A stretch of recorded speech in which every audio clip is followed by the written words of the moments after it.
Hello and welcome to DevFest 2020. I'm Jason Titus, VP of Engineering at Google, joining you from my home in California. Each year, we at Google truly feel the anticipation for DevFest.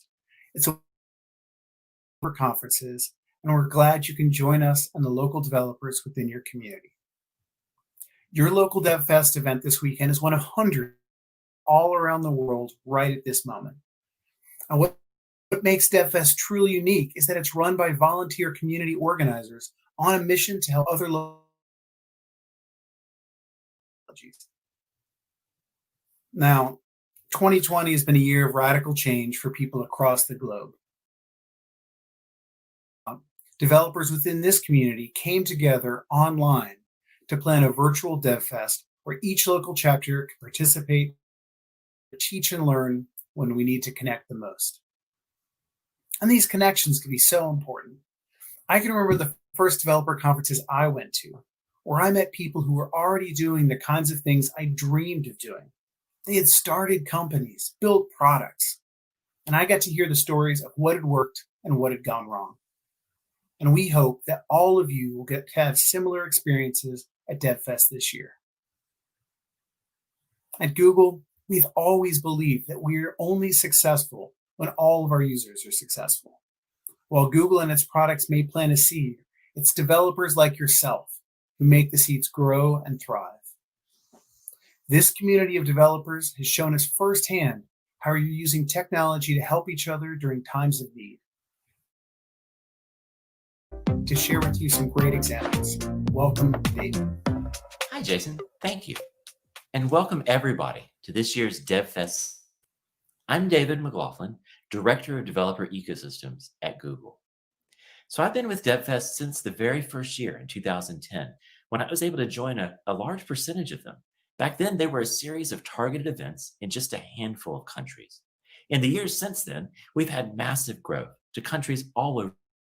While I really do miss being able to join many of you in person this year, I'm happy to be able to continue the celebration of developers and tech in a new virtual format and bring people together to learn and to share what we're all building. Over the years, it's been great to see the apps and the solutions the broader community has built with the support of their local GDG chapters. We now have thousands and thousands of developers who are working to address real-world problems in their local communities. Particularly during the challenging times of COVID, I'm impressed by how much your work has made people's lives better. There's a few recent examples that truly stand out to me. Community developers from GDG West Sweden recently worked with the Swedish government to create Hack the Crisis, and on designing, testing, and executing ideas in response to recent challenges. One of the finalists, named Remote and Gigs, helped modernize the Swedish government's website to match job seekers with remote work. Nearby in Romania, GDG groups organized a hackathon, gathering 270 different men across 8 different countries. The hackathon brought together developers to save lives, to save communities, and to save businesses. Some of the online platform that connected volunteers with nonprofits across the region, a system to help doctors work with each other and to ease online consultations, and a personal assistant for health and nutrition tracking. Another cool app that they developed was Risk Alert, an app that alerts emergency rooms that a patient with a very rare disease is about to arrive, so that the hospital can prepare for any special needs. In Asia, GDG Tainan initiated the Mask Inventory Map at the start of COVID-19, which crowdsources mask inventory from local store data, combining it with the Google Maps API. The project was so popular that it caught the attention of Taiwan's government, inspiring them to publish public data APIs on mask inventory, managed by the government. Taiwan's digital has since encouraged the GDG Tainan chapter to create more than 100 different apps to help the local community. In India, GDG Pune used machine learning with TensorFlow and GCP to help their community with an app that remotely analyzes dental health and helps patients book at home. They've had over 300 trained images so far, and the developer community is working with local universities to gather more than 50,000 dental images. In the Middle East, the region's largest International Women's Day event was held in April in Turkey by multiple GDG groups working together. They had over 2,500 attendees to the event, which included a raffle for online courses and talks in artificial intelligence and data mining. Across the community and across the region, learn and apply their skills. And of course, here in the United States, the GDG Memphis chapter joined Give Camp, where software developers in the area donate their skills for nonprofits, as well as helping kids learn to code on the weekends. These are just a sample of the ways that Google Developer Group chapters and communities like yours all over the world are learning together and giving back what learned to really help people's lives everywhere be better. I encourage all of you to continue, be in community with your fellow developers. Think about how can you use the skills and the tech that you're learning this weekend at DevFests, as well as the networks and the communities that you form, the new friends that you make. How do you combine all of these to make a difference in your own area? Now let's take a look at a really inspiring story from Uganda. It shows how a community member started learning about machine learning and ended up building a really nifty app using TensorFlow that detects diseases in plants and helps farmers reduce crop devastation. Take a look. Growing up in the city, I never expected to work in agriculture. But when fall armyworm attacked, it affected us all. Since its arrival in 2016, this crop pest has caused massive devastation. I've met farmers who have lost everything. Tubadde tukozako ddagala okulaba nti akako kulya ki kasooli naye akantu ako tekayinza kumalawo obulwadde obwo ssebo. So I wanted to use my skills as a software developer. At a Google Study Jam, we taught ourselves TensorFlow. We started by building an Android app on top of. The app allows farmers to spot infestations early, far beyond the capability of human eyes. Suggest an effective treatment. When I was younger, I didn't know what I wanted to do, but then I discovered app development, and I was excited to show people something they never thought possible. Machine learning gives us the advantage against fall army and reducing pesticides. Kunkyusizaamu kubanga taata oba jjajja teyalina ennyumba y'ebbaati.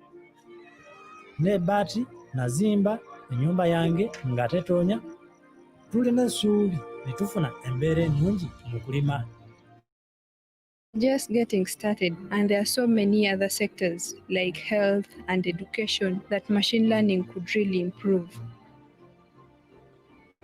Farming is a crucial aspect of life in Uganda, and I feel proud I'm part of a team driving to ensure our culture can continue.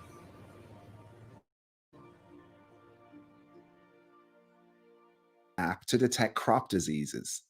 So for DevFest, I wanted to get together a few of my friends from Google and beyond to show you how you can do something just like that from scratch in a few minutes. We'll build an Android app and a web app. So to get started with Android, let's see what Chet. Create an app that's able to recognize information about plants. It's going to need camera functionality as well as machine learning inference. Let's see what that looks like in code. That one and uses Camera X to take the pictures and MLKit for on-device machine learning analysis. The core functionality is in Take Photo, where we take a picture, analyze it, and display the results. First, we call Take Picture on a Camera X image capture object that was created earlier. One of the parameters is a callback object, which has this on-capture success function. We get the received image into the format we need for MLKit, then we create an image labeler object and process the image. When this succeeds, we receive a collection of image labels, which we turn into text strings and display a toast with the results. Let's see what the demo looks like. So we'll take a picture and it says, insect and a plant.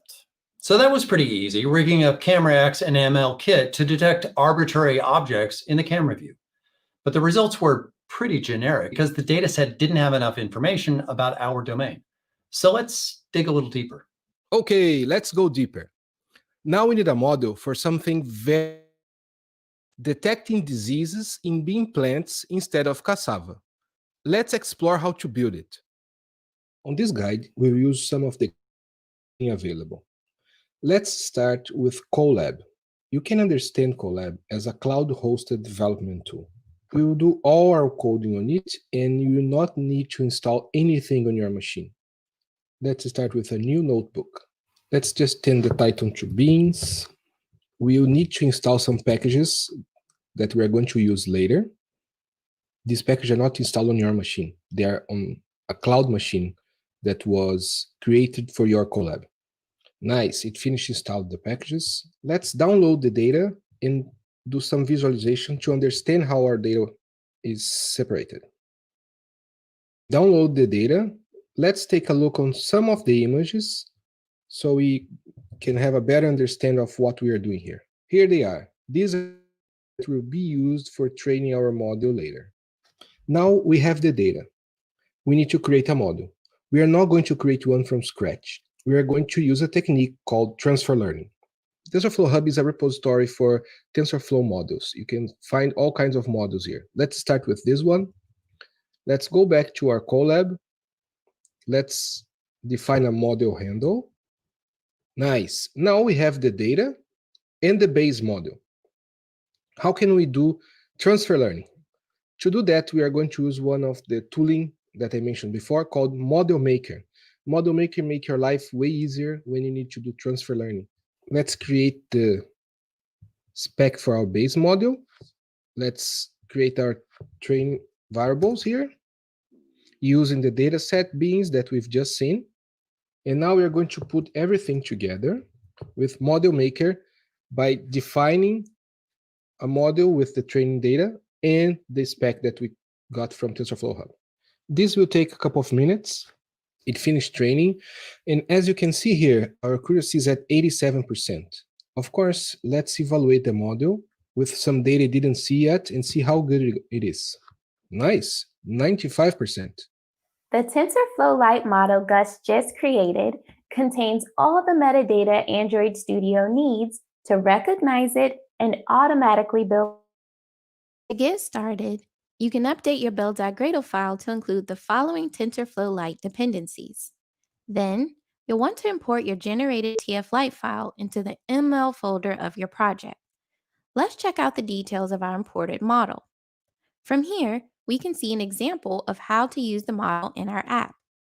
Let's move over to the main activity class to take advantage of it. Inside of our image capture callback, here on line number 78, we create an instance of our model. Next, we use it to process the captured image here on line number 84. And finally, here on lines 92 through 98, we display the results of consuming the output inside of a toast message. Let's run our app. Now, instead of telling us it's looking at a leaf or a plant, it can actually tell us if it's looking at a bean leaf and give a diagnosis. Sweet. So this concept works, but it's very much a raw demo. What if we want to make this a more successful app? Well, we'd probably need to add services like authentication so our users can sign in, analytics and A/B testing so we can find out how our users are really interacting with our app, some crash reporting or performance monitoring, and an easy way to save our users' data to the cloud. Luckily, that's where Firebase comes in. Now, the new and improved Firebase plugin in Android Studio makes this simple. I'll start by adding some analytics so I can find out exactly how our users are interacting with our app. And the plugin does most of the work to get the library integrated into my project. Now that I've done that, well, we can get an instance of the library up here, and then we can log what kind of results we're getting from MLKit. And then once we've done that, there's a lot of ways to get at this data. It'll start showing up here in the Firebase dashboard, but I find one really fun way of viewing this data is to use Stream View, which kind of gives you a real-timey sample of what kinds of analytics results we're seeing. Looks like I've already recorded several of these select content events, and I can dig into these event properties and see what kinds of results our users are getting, and I could start using that information to maybe refine my MLKit model or A/B test different alternatives. Firebase helps you build better apps, and analytics is just the tip of the proverbial iceberg. Maybe we could let our users upload their own pictures and store them in the cloud using cloud storage for Firebase. There's so many possibilities. This is a sample app, but if we were to productize this, it's important to keep in mind how our AI design decisions impact our users.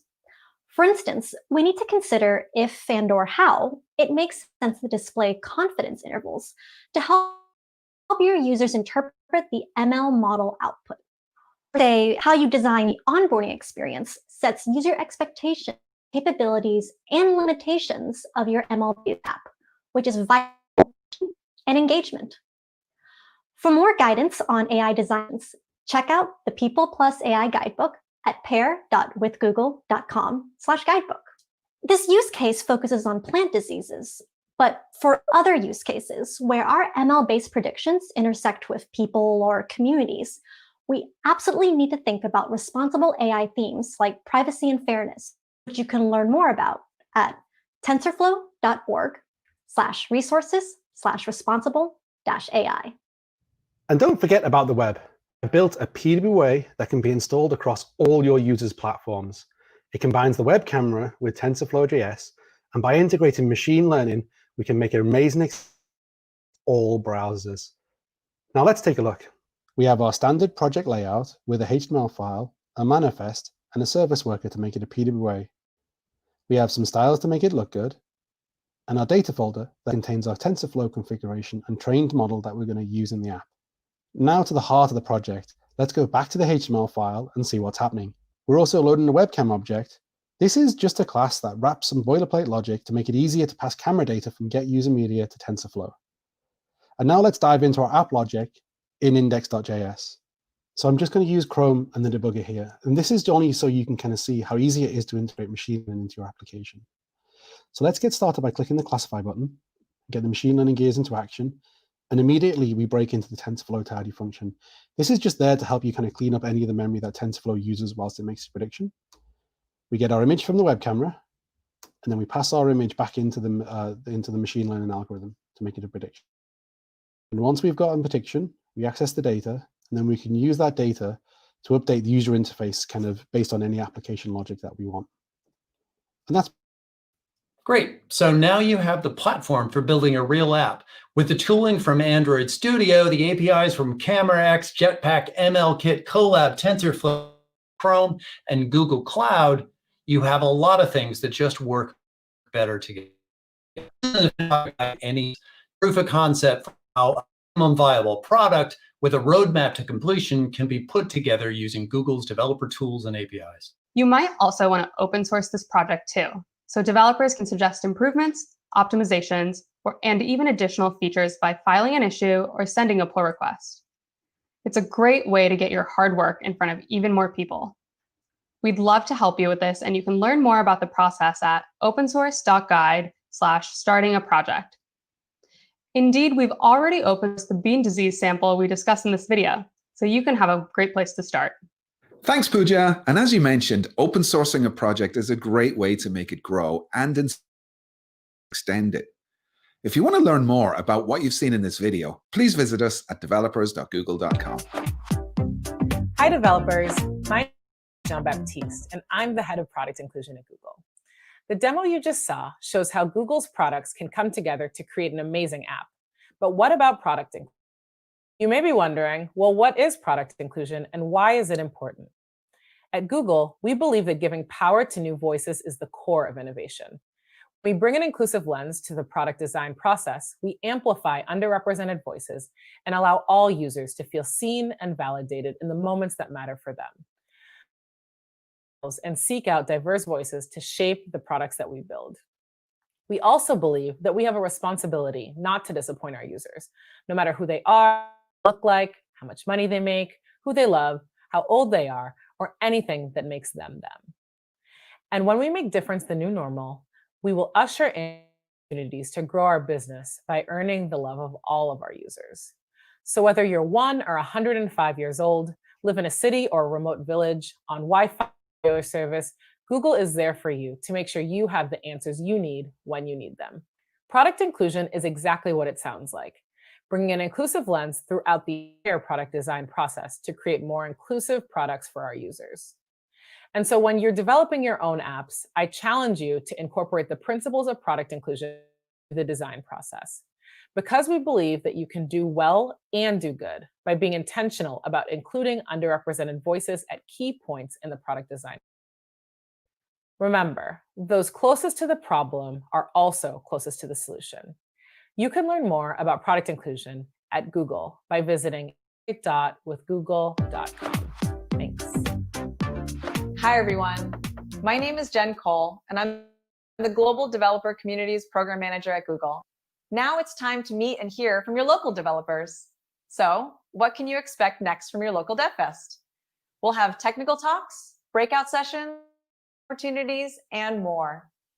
These sessions will cover a variety of technologies, such as Android, Google Cloud Platform, machine learning with TensorFlow, Firebase, Google Assistant, and Flutter, with speakers from Google, women tech makers, Google developer experts, and your local community.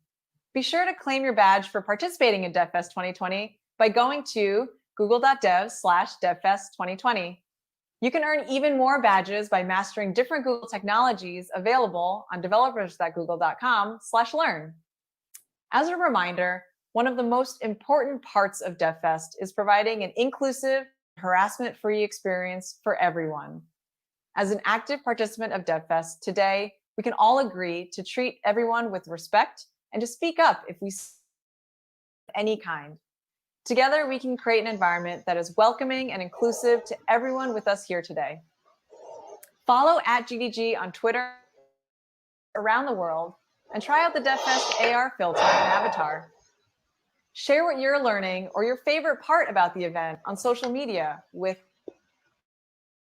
And lastly, don't forget, community is all about getting to know one another.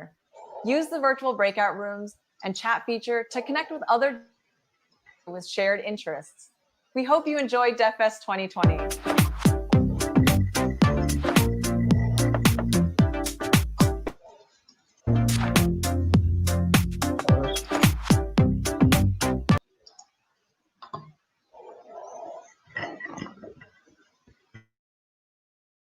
سلام و وقت همگی بخیر. سلام به تمام کسایی که دفست افغانستان 2020 را همی لحظه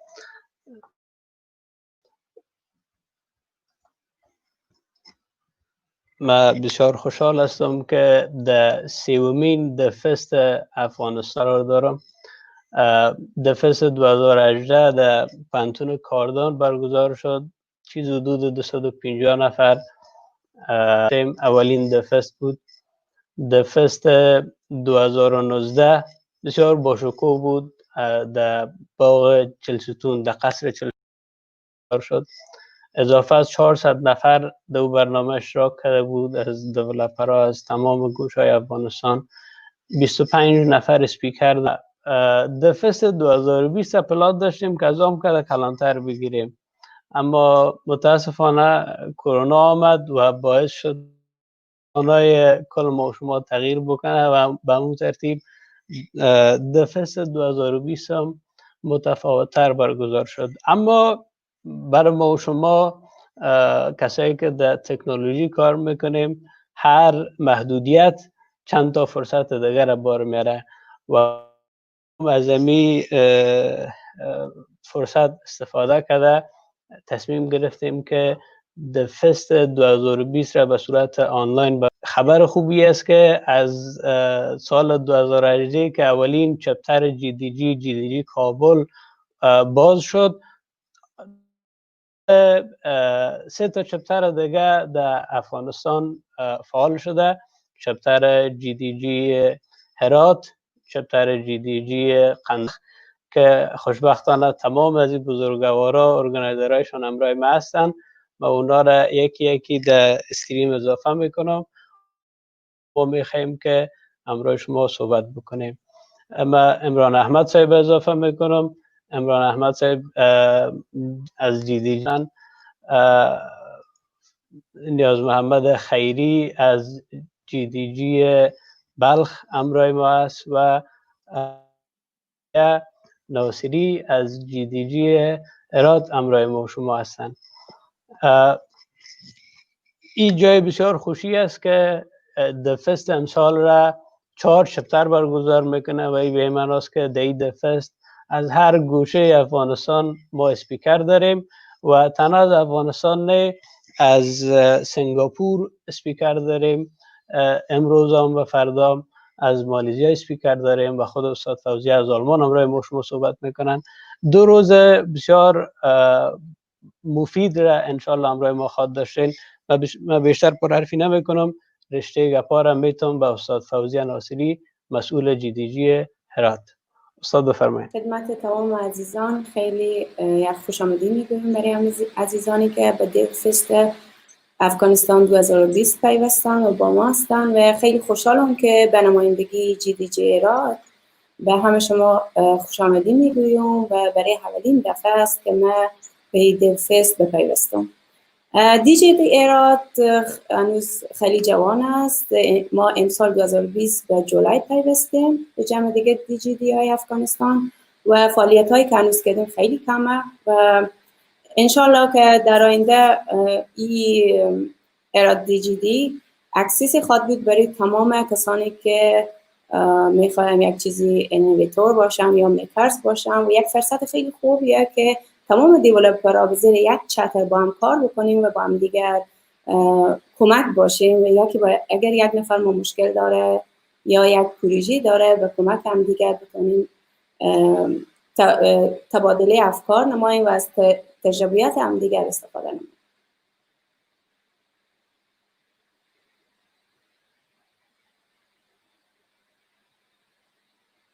بله.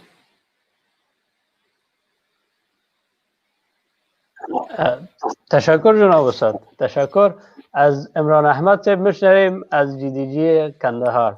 ډیره مننه موحد صاحب او اغلی فوزیه نصیری څخه. لکه څنګه چې ټولو دوستانو او ملګرو ته چې په کندهار کې دي هغوی ته معلومه ده چې GDG کندهار تقریبا د همدغه کال د فبروري په میاشت کې په خپل فعالیت باندې شروع وکړله. نو د دې څخه چې مخکې کرونا راسي موږ په دې باندې وتوانېدل تر څو خپل یو فیزیکل او یو لایف ایونټ ولرو. زموږ لومړنی ایونټ و چې په هغه کې موږ ټول هغه ملګري یا هغه دوستان چې د پروګرامینګ او همدارنګه د نویو ټکنالوژیانو سره فهم درلودي او غوښتل چې په پوه سي نو هغوی مو را دعوت کړي وه. زموږ وروستني ایونټونه په دا ترتیب وه چې لکه څنګه چې کرونا راله نو ټوله ایونټونه مو تقریبا 4 یا 5 دانې ایونټونه چې وه هغه په آنلاین شکل سره سرته ورسېدله. بیا هم خوشحاله یم د دوستانو سره همداسې د نور GDG غړو سره چې ستاسو سره په ډیف فیسټیول کې انشاءالله ملګري او دوستان به د نوي ټکنالوژیانو سره به اشنا سي. مشین لرنینګ همداسې ټینسر فلو چې هغه نصري به په دې باره کې خبرې کوي. تر ټولو مهمه خبره دغه ده چې هغه چا چې په سافټویر کې په کلونو کار کړی دی هغه به زموږ سره هم وي. هغوی به زموږ سره خپل تجربې شریکوي. د ټولو ملګرو څخه زه غوښتنه کوم که چیرې تاسې غواړئ چې پروګرامینګ کې پرمختګ وکړئ همدغه تجربې تاسې کولی چې نن زموږ سره په همدغه GDG کې ګډون را سره وکړي او د همدغه تجربو څخه برخمن سي. او مهرباني موحد صاحب خیر اوسئ. تشکر. ډیره مننه عمران احمد صاحب. نیاز محمد خیری مسئول GDG بلخ بفرمایید. سلام بر من. امید که همتون خوب باشین. من نیاز محمد خیری هستم، ارگانایزر GDG بلخ. با ارزشترین ضرورت صحت است. ما هم با اولویت قرار دادن صحت برنامه دفعه خود به صورت مجازی یا آنلاین راه اندازی کردیم تا مفاصله حفظ شود و همه در کانون خانوادهشان باشن و از مصاب شدن و کرونا دور باشن. خب GDG بلخ تقریبا 1 سال پیش از فعالیتش که یک اجتماعی از جوانان می باشن که در بخش تکنولوژی در شهر بلخ فعالیت میکنه و با حمایت گوگل که ما تکنولوژی های جدید و یا قبلی گوگل هم آموزش میدیم برای کسایی که علاقه‌مند و تکنولوژی هست و هم معرفی میکنیم برایشان. و ما قسم دفست هم بزرگترین جشنواره برای دیولپرها و طراحاست که میتونن در اینجا اشتراک کنند. در کنار از اینکه میتونن با تکنولوژی جدید معرفی شوند و یاد بگیرن، میتونن با هم‌مسلکان خود آشنا شوند و همون تیم خود یا کمیونیتی خود بزرگتر بسازن تا بتونن دانشی که دارن در بین هم تیمیاشون یا اون کسایی که در رشتهشان هستن و اشتراک بگذارن تا دیگران از دانششون مستفید شوند. و همه قسم شما میتونید خود راحت احساس کنین و هر وقتی که میخواستین در این کمیونیتی جوین شوین یا از برنامه مستفید شوین، آدرس های ما رو در فیسبوک، یوتیوب میتونین تعقیب کنین که با عنوان GDG بلخ سرچ کنید، میتونید دسترسی پیدا کنین و همراه ما به تماس شوین. هم میتونین که برای ما درخواست بدین کدام تکنولوژی ها را علاقه‌مند هستین ما برای شما برنامه آماده بسازیم و یا اینکه شما را وصل کنیم با دیگر تکنولوژیستایی که خارج از کشور یا داخل از کشور باشن. تشکر. وقتتون خوش. تشکر از محمد خیری از GDG بلخ. این بسیار زیباست که ما از 4 گوشه افغانستان امروز بیننده همراه خود داریم، از چینل های مختلف بارا میبینن، به زبان های مختلف صحبت میکنیم و انشالله این نوید به فردای بهتر است برای افغانستان. و ما پیش از این که اولین اسپیکر را دعوت بکنم تشکری میکنم از ارگانیزرهای GDG هرات، کندهار و بلخ و در جریان امروز و فردا تمام از ارگانیزرها همراه شما می باشن، همراهتون صحبت میکنن. ما بر علاوه از اینکه اسپیکرهای مختلف بر شما تاک میکنن، سخنرانی میکنن، 4 تا چالش خوبم داریم و هر کسی که یا اولین کسی که چالش را جواب بده بر هر چالش 1 دانه گوگل هوم مینی داده میشه. در کل 4 دانه گوگل هوم مینی جایزه داده میشه به 4 برنده که بتونه چالنجایی که نشان داده میشه در اسکرین بعداً بر شما اونا را جواب بده، برشان تحفه داده میشه. انشالله او برنامه در جریان امروز و فردا است، همراه ما باشین. من تشکری میکنم از استاد فوزیه عمران احمد صاحب و نیاز محمد خیری و آل دعوت میکنیم از استاد بصیر احمد بهیر. من استاد را در استریم اضافه میکنم، باز دیگه صحبت ها را همراه استاد تعقیب میکنیم.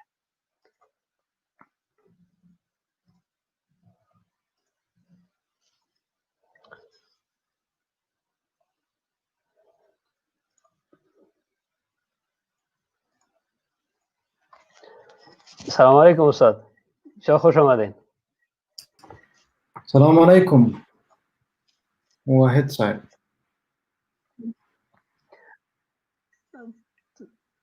علیکم السلام جناب استاد، بسیار خوشحال هستیم. از امون روزی که اعلان کردیم که استاد بهیر در برنامه اشتراک میکنه، نام خدا لایک ها و کامنت های پیج بسیار بالا رفته. در افغانستان یکی از غنیمت های تکنولوژی هستین و اردو هستین به یک جمع بسیار زیاد از جوانایی که کارهای شما را تعقیب میکنن، از شاگردایتان، و من مطمئن هستم که یک جمع زیاد سخت انتظار از این دارن که صحبت های امروز شما را بشنون. من بیشتر پرحرفی نمیکنم، شما استاد بفرمایین. تشکر بسیار زیاد.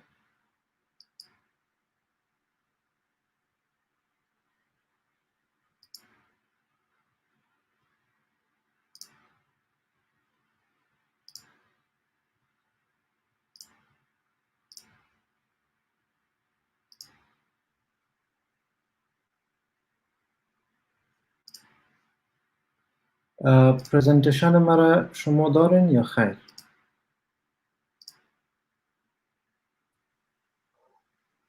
جناب استاد تا نوز پرزنتیشن تان نامده. درست. من اینا چی میکنم؟ شدیک میسازم.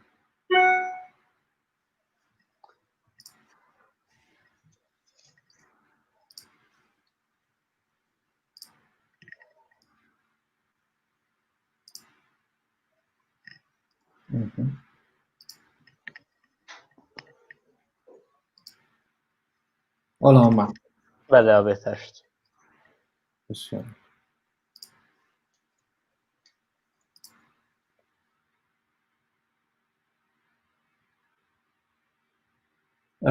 حالا دیده میشه.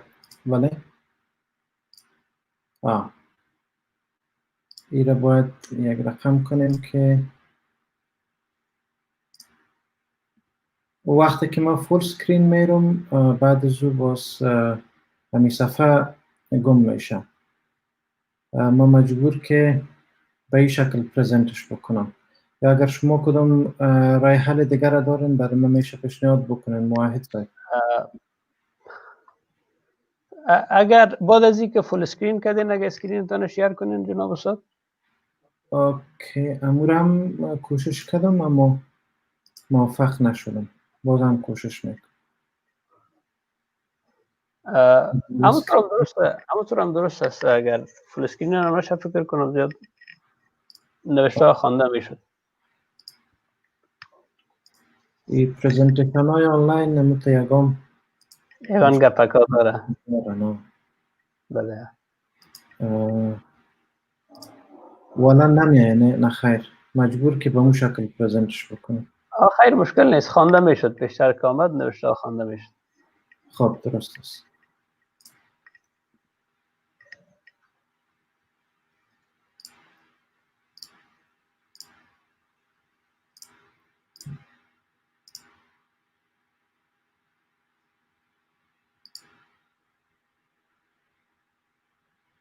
خب مال شریک کردم. بله. بسیار عالی.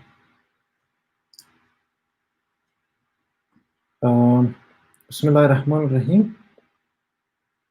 سلام به همه بیننده های عزیز و کسایی که ما را آنلاین میبینن. نام بصیر بهیر هستم. ما در پانتون کابل مدت 14 سال میشه استاد هستم و همچنان در استونیا در یکی از پانتونات تدریس میکنم. به نام کمپانی سایبران در اوجه کارمند هستم و به حیث CEO کار میکنم. موضوعی را که بر ما داده شده در دفست 2020 این ممکن با امو روحی برنامه یا هم با امو تیم برنامه قدر مطابقت نداشته باشه او دموږ ډیر لیدون کې ممکن د دې لیواله وسیږي تر څو چې دوی د پروګرامینګ سکلز او د ډیولپمنٹ سکلز زده کړي. اما د مو بحث ډیر په پروګرامینګ او په ډیولپمنٹ باندې او هغه ټیکنیکل برخه باندې نه څرخیږي. زه هڅه کوم تر څو هغه کوم تجربه او هغه کوم درسونه چې ما زده کړي دي هغه وکولای شم چې تاسو سره شریک کړم او هغه کسان چې دوی په افغانستان کې ډیولپمنٹ کوي او یا د سافټویر انجینرینګ په برخه کې دوی کار کوي او یا د مختلف ارګانونو سره په حیث د ډیولپر یا په حیث انجینیر یا په حیث یو تخنیکی ټیم سره کار کوي هغوی سره مرسته وکولای شم تر څو چې هغه کوم موارد چې د دوی د ناکامۍ او یا د دوی د سیستم د ناکامۍ سبب ګرځي د هغې نه مخنیوی وشي او مخکې نه دوی ورته آماده واوسیږي. د ما پرزنټیشن به ډیر مسلکی اړخ ولري او ساينټیفیک اړخ به ډیر پیاوړی واوسیږي. زه په دې پرزنټیشن کې په کوم سیاسي هدف نه لرم او کوم سیاسي نظر هم نه لرم. ټول نظریات چې دي هغه په د یو مسلکی بود له اړخه وڅېړل کېږي او ځکه چې اوس په افغانستان کې ډیره معمول شوې ده چې کله یو انتقاد وکړي نو بیا خلک داسې فکر کوي چې دا په کومه وظیفه پسې ګرځي یا کوم موقف پسې ګرځي. اصلا هغه هدف نه دی په دې پرزنټیشن کې. زه مجبور یم چې ځینې خبرې چې دي هغه باید وکړم او ځکه چې په یو آزاد محیط کې سره خبرې کوو او په هغې کې وکولای شو تر څو چې د دوستانو سره هغه کسان چې نوي دې ډګر ته داخلیږي هغوی وکولای شي چې په ډېر بریالیتوب سره خپل هغه نظریات چې لري او خپل مفکورې چې لري او هغه خپل سکیلز چې لري هغه وکولای شي چې خلکو ته وړاندې کړي. د یوې وړې اوورویو په شکل باندې به میخوایم که به شما بگویم که چون بیشتر از این پرزنتیشن بالای از این کانسپت ها استوار هسته یک فرق بسیار کوچک را که ما باید در مورد ازی که ما سافتور انجینیرینگ میکنیم یا سافتور دیولپمنت یا پروگرامینگ میکنیم، اینی بولت پوینت ها برای ما خیلی مهم بوده، چون با پرزنتیشن ما ربط داره. به او خاطری را در سلاید اول انداختیم. اصلا وقتی که بحث از انجینیرینگ به این معنی است که این یک تیم اکتیویتی است. این یک اکتیویتی نیست که توسط یک فرد اجرا میشه، بلکه توسط یک گروپ از افراد اجرا میشه. در حالی که وقتی که بالای دیولپمنت و پروگرامینگ میایم، در اوجا این اکتیویتی ها زیادتر مربوط به یک شخص مشخص میشه که او شخص کدام اکتیویتی یا کدام پروسس کار میکنه یا کدام فانکشنالیتی را در سیستم کار میکنه. و منتالیتی دیولپرها و پروگرامرها هم همی است که یا در یک تیم امو دلچسپی ندارن که با هم کار بکنن، همیشه از خود یک میتود دارن، همیشه از خود یک اپروچ دارن و همیشه بیشترین اوقات در تکنولوژی هم یا نیوترال نمی باشن. همون تکنولوژی ها را استفاده میکنن که یاد او یک سکیل یا یک مهارت بیشتر را داشته باشه. سافتور انجینیر در تمام لایف سایکل یک سافتور دیولپمنت داخل می باشه و او با استیکهولدرهای مختلف سر و کار می داشته باشه، در حالی که دیولپر یا پروگرامر شاید در بعض فیزها داخل باشه و در بعض فیزها داخل نباشه.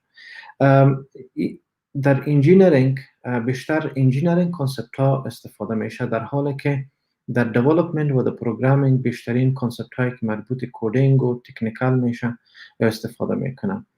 در انجینیرینگ ما تمام پروسس ها را باید دیزاین بکنیم، در حالی که در دیولپمنت و یا دیولپر یا پروگرامر او یک یا چندین پروسس بیلد میکنه یا او را پروگرام میکنه یا او را به زبان کامپیوتر ترجمه میکنه. در شاید گوگل GDG که هست در دیگر ممالک هم باشه و هست، ولیکن بحث ما در دیگر ممالک نیست.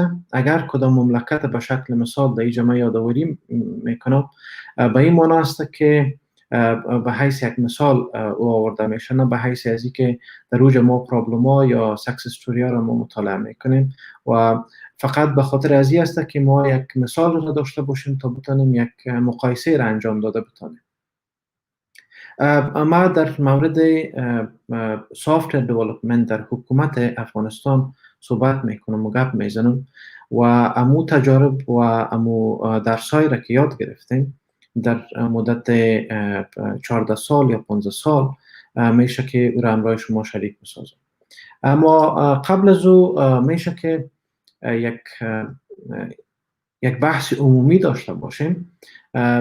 به نام ریچارد هیکس یکی از ریسرچرهایی است که او به شکل بسیار زیاده در بخش ساینتیفیک و در بخش اکادمیا و در بخش مطالعات علمی بیشترین سایتیشن داره. او آدم میگه که 35% پروژه هایی که در پابلیک سکتور یا در دولت تطبیق میشه، 35% از او پروژه مکمل فیل میشه یا ناکام میشه و 50%ش بعضیش در حالت کامیاب است، یعنی به شکل پارشل فیلر می داشته باشه و فقط 15% از پروژه ها که است و کامیاب می باشه در پابلیک سکتور که تطبیق میشه. ولی بیاین بالای از این بحث بکنیم که چرا امی فیلیر از خاطر چی هست و چرا این فیلیر به وجود میاد و ما چطور میتونیم که از امی فیلیر جلوگیری بکنیم. اول دلیلش این است که پروژکت منیجمنت که در پروژه های آی سی تی در دولت میشه، او منیجمنتش به شکل درست نمی باشه و به شکل تاثیرگذار نمی باشه و به شکل نمی باشه که او از خود یک تاثیر را به جا بگذاره و یا یک نتیجه را ما داشته باشیم که قابل لمس باشه. پلانینگی که در پروژه های آی سی تی در دولت میشه او به شکل انریالستیک است، واقع بینانه نمی باشه و کلانترین دلیل را که ریچارد هیکس هم در اکثریت مقالات خود ذکر کرده و عبارت از این است که دیزاین ریالیتی گپ است. به این معنی است که چیزی که در حقیقت در یک ارگان یا در اداره رخ میده دیزاین از او درست نمی باشه و یا دیزاین از او که در ایرلی استیجز شده می باشه او به شکل درست نیست تا ای که به ضروریاتی که اصلی است و ضروریات اصلی از مو اداره است به او جوابگو باشه. و کراپشن خو واضح گپ است که نه تنهایی که در قسمت پروژه های ICT یک به حیث یک چالش شناخته میشه بلکه در اکثریت سکتورها به حیث یک چالش بسیار بزرگ شناخته میشه. خب این دلایل و این فیلیر باعث چی میشه در دولت ها یا همون پروژه های ICT را که ما تطبیق میکنیم؟ باعث از این میشه تا ای که امی پروژه ها دوباره ری دیزاین شوه و یا ری مدل شوه و یا ای که ما این را دوباره تطبیق بکنیم. و ما شما شاید شاهد همچو کار در افغانستان باشیم. در افغانستان بیشترین پروژه ها تطبیق شده ولیکن بعد از یک مدت یا مثلا اگر امو لیدرشپ یک اداره تبدیل شده او پروژه پس دوباره تطبیق شده یا پس دوباره او دیزاین شده پس دوباره ریمودل شده. عین مشکل با پروژه های ICT در ادارات دولتی موجود می باشه. ادارات دولتی از همچون ناحیه رنج میبرند. به این معنی است که در اوج فند دوباره استفاده میشه و قیمت یک سیستمی را که ما میخوایم که جور بکنیم او دو چند تمام میشه یا سه چند یا چهار چند. او ربط به این داره که او سیستم یا کامیاب شده و یا کامیاب نشده. اگر کوچکترین مشکل را یا لیدرشپ یا مثلا کسایی که را دیولپ میکنن پیدا بکنن فقط یگانه راه حلی است که بین همین سیستم ما اثر خود ما دیزاین میکنیم. اگر در اوج تکنولوژی اوپن سورس استفاده شده باشه و پیشنهاد میکنن که بیان که کلوز سورس انتخاب بکنیم و هر کدام از اینها در تلاش از این هستند تا اینکه بتونن امو نظریه مفکوری خود در اوج تطبیق بکنن. تا به سال 2016 را در افغانستان در حدود 2.6 بیلیون دلار تنها از طرف حکومت امریکا به خاطر پشتیبانی از سکتور ICT در افغانستان مصرف شده و این به این معنی است که این تلکام هم در بر میگیره و اگر با کدام ادارات کدام سافتویر یا کدام اپلیکیشن خریداری شده این را هم در بر میگیره و یا هم کدام ترینینگی که هست او را در بر میگیره. این رقم به خاطر چی مهم است؟ اگر تنها یک مملکت در افغانستان 2.6 بیلیون دلار سرمایه گذاری میکنه یا این بر دولت افغانستان میده پس این به این معنی است که پتانسیل اینوستمنت در افغانستان در بخش ICT از این رقم به مراتب بلندتر است. یعنی که فرصتی که در افغانستان موجود است او فرصت بسیار زیاد است و با چندین بیلیون دلار میرسه تا ای که در افغانستان ما بتونیم در این قسمت سرمایه گذاری بکنیم و یا ما از این ناحیه یک عاید را داشته باشیم. و همچنان شاید برای شما معلوم باشه که در افغانستان بعد از وزارت مالیه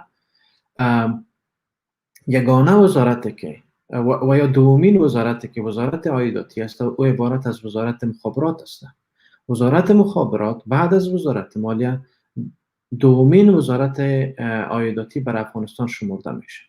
یعنی بیشترین عاید را که افغانستان از ناحیه ریوینیو به دست میاره، از ناحیه عاید به دست میاره و عبارت است از خدماتی که و یا کارهایی که در بخش مخابرات در سکتور مخابرات در افغانستان صورت میگیره. اما این ما شما شاهدش هستیم که در افغانستان بیشترین تمرکز بالای خدمات تلکمیونیکیشن شده نسبت به این که ما در بخش ترانسفورمیشن یا دیجیتالایزیشن ما کار بکنیم.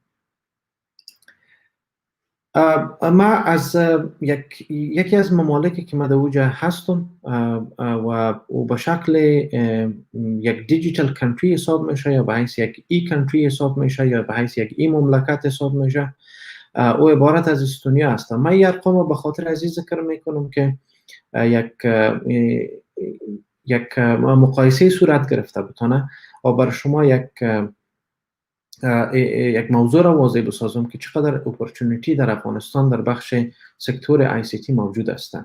در استونیا نفوس استونیا 1.3 میلیون نفر است، یعنی که یعنی یک بخش کابل نفوس از دیار تشکیل میده.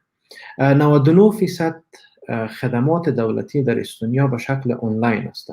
شما فقط 3 کار در استونیا نمیتونید که به شکل آنلاین انجام بدید. اول، امرای یک کسی عروسی کردن، دوم طلاق دادن، سوم هم یک زمین خریدن. بغیر از این 3 چیز، شاید که برای اکثریت مجردای ما امی یکی از چالش ها باشه که چرا در استونیا صورت نمیشه که خوب می بود که به شکل آنلاین و عروسی میکردیم.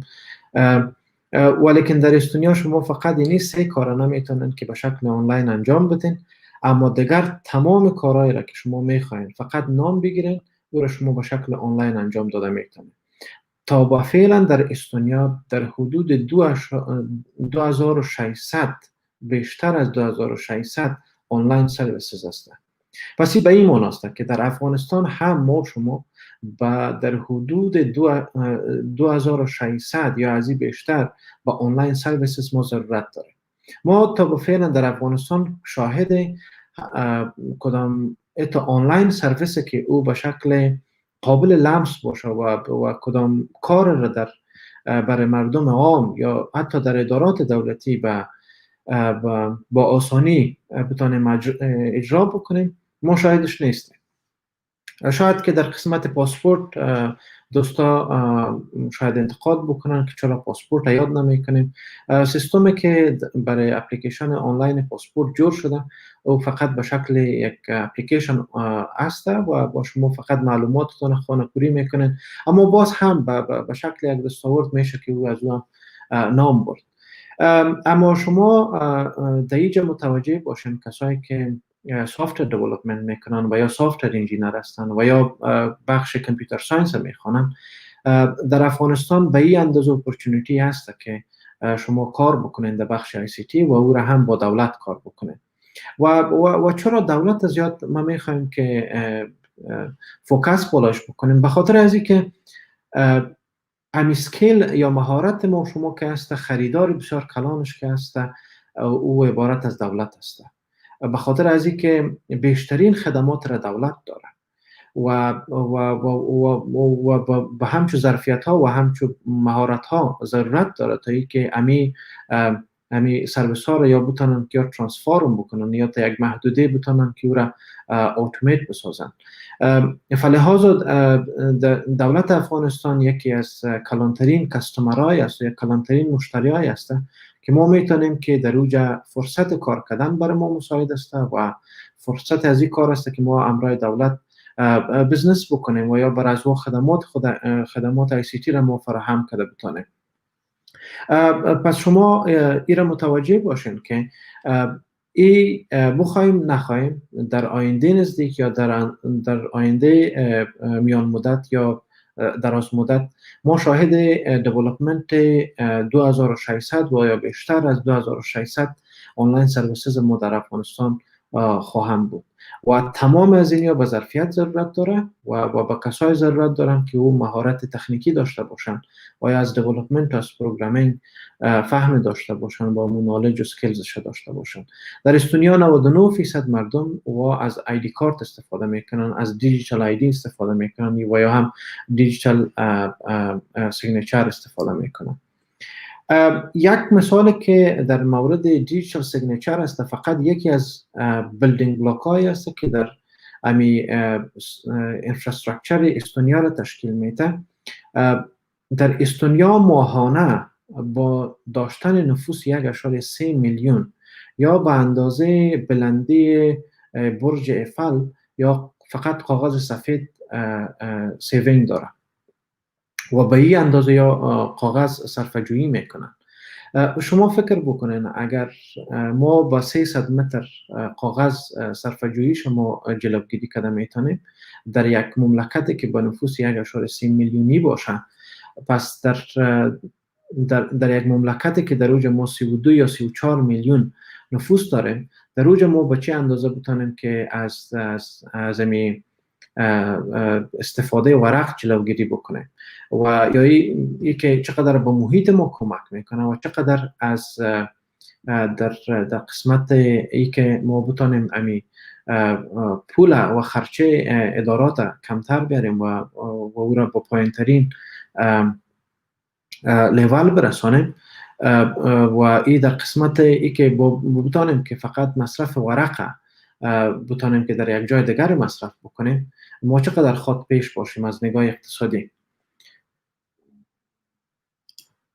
چالنج هایی را که تا به فعلا ما روبرو شدیم، دوستای ما روبرو شدن و یا کسای دیگه که شنیدیم، او عبارت از این است که یک اکوسیستم مناسب در افغانستان و یا که در کل یک اکوسیستم و یا یک بستر به خاطر دیولپمنت و یا به خاطر از اینکه ما مهارت‌های خود بلند ببریم و یا که ما در اوج به شکل عملی کار بکنیم و یا که سیستم های را که ما جور کردیم و یا ایدی های را که ما داریم، ما بتانیم او را به جامعه عمل بپوشانیم. مشکلات یکی است که ما اکوسیستم در اوج موجود نیست، اینفراستراکچر ما زیربنای مناسب را در افغانستان نداریم. اگر در بعض مجلس‌هایی که ما اشتراک کردیم از طرف دولت یک انتقادی که بالای سکتور آی سی تی میشه و بالای کسایی که در سکتور آی سی تی کار میکنن و یا مسلکی هستن، انتقادشان این است که شما تنها بالای دولت اتکا نبکنید، شما تنها منتظر از این نباشین که با دولت کار بکنید در بخش آی سی تی و یا ای که از دولت کدام پروژه را شما بگیرید. اما از دیگر طرف یا یک بحث بسیار کلانه که او بحث یک چالش شمرده میشه و یک چالش بسیار بنیادی است که در مقابل کار از این افراد مواجه میشن. او عبارت از این است که زیربنا و یا بستر که به خاطر کار کردن از این افراد باشه او را ما توسط دولت فراهم نشده.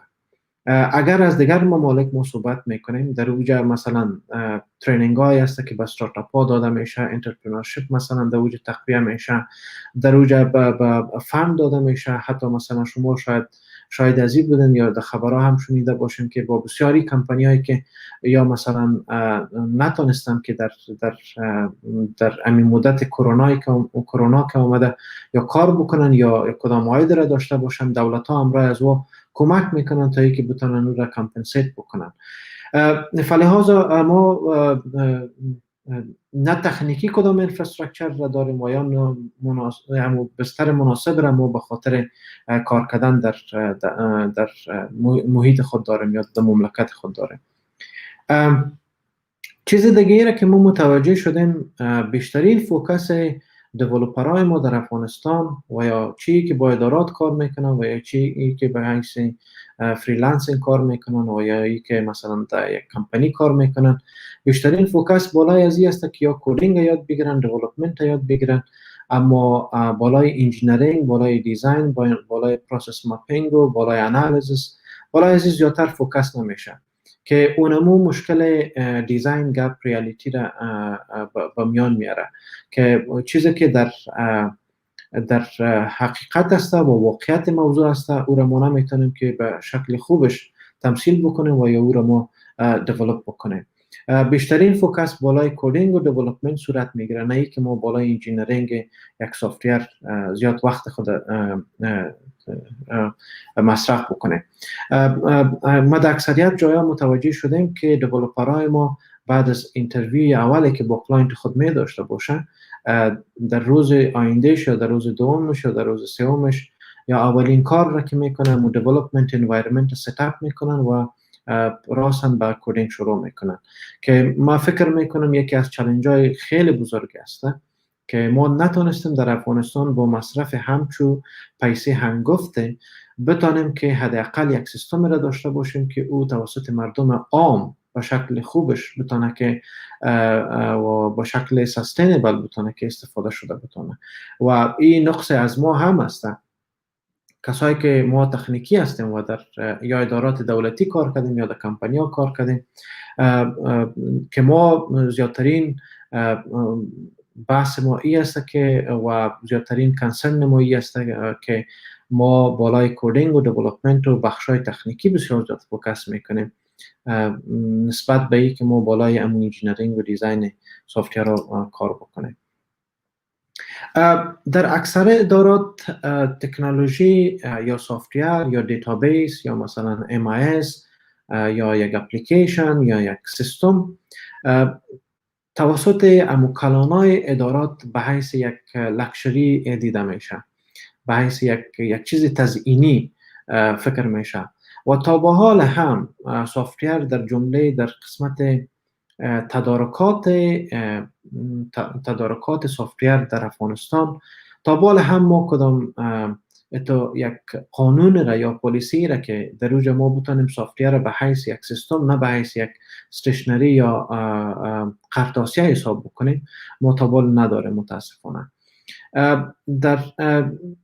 در افغانستان به اصطلاح عامیانه بگویم که در ادارات مود شده که گفته شود که آیا شما از تکنولوژی استفاده میکنین و یا نمیکنین.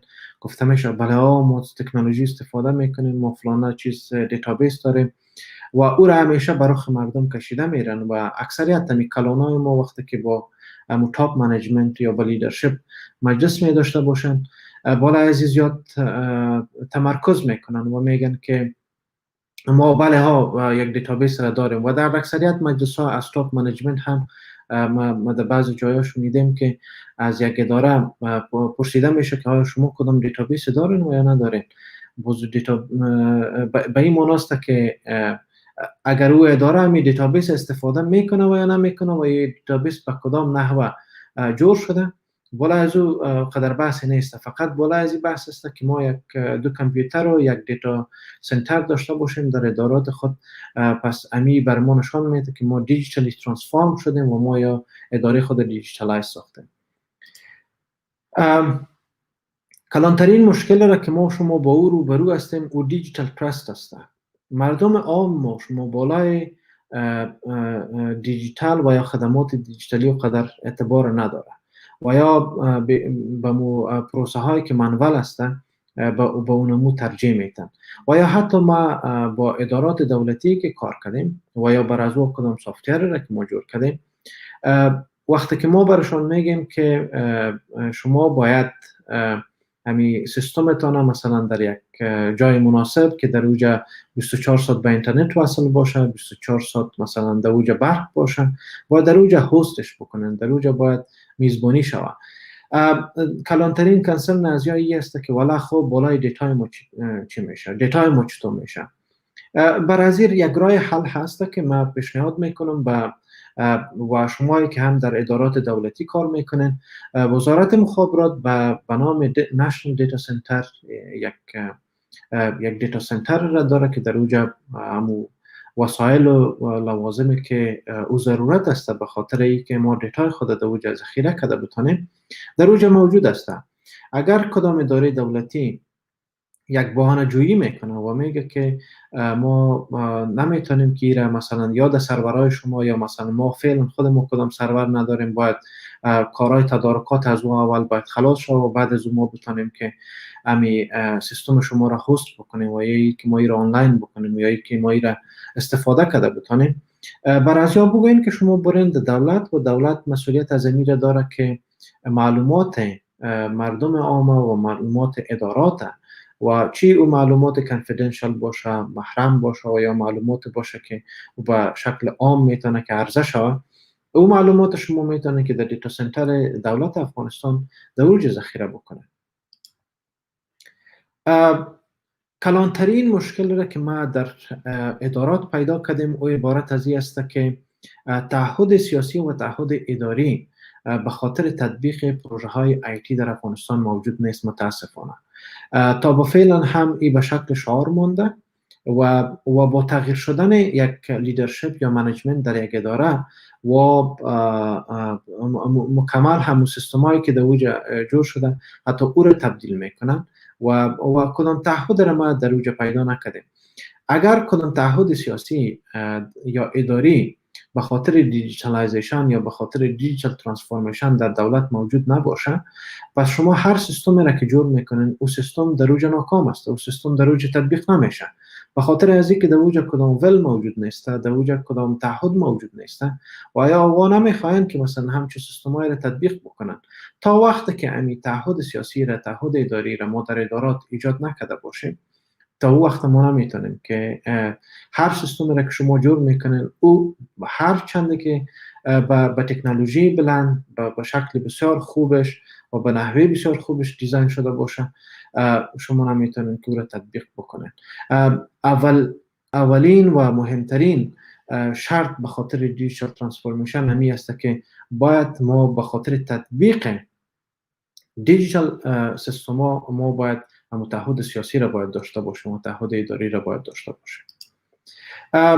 دوپلیکیشن در ادارات خیلی زیاد است و این دوپلیکیشن از اکثریت اوقات توسط دونرها به میان میاد.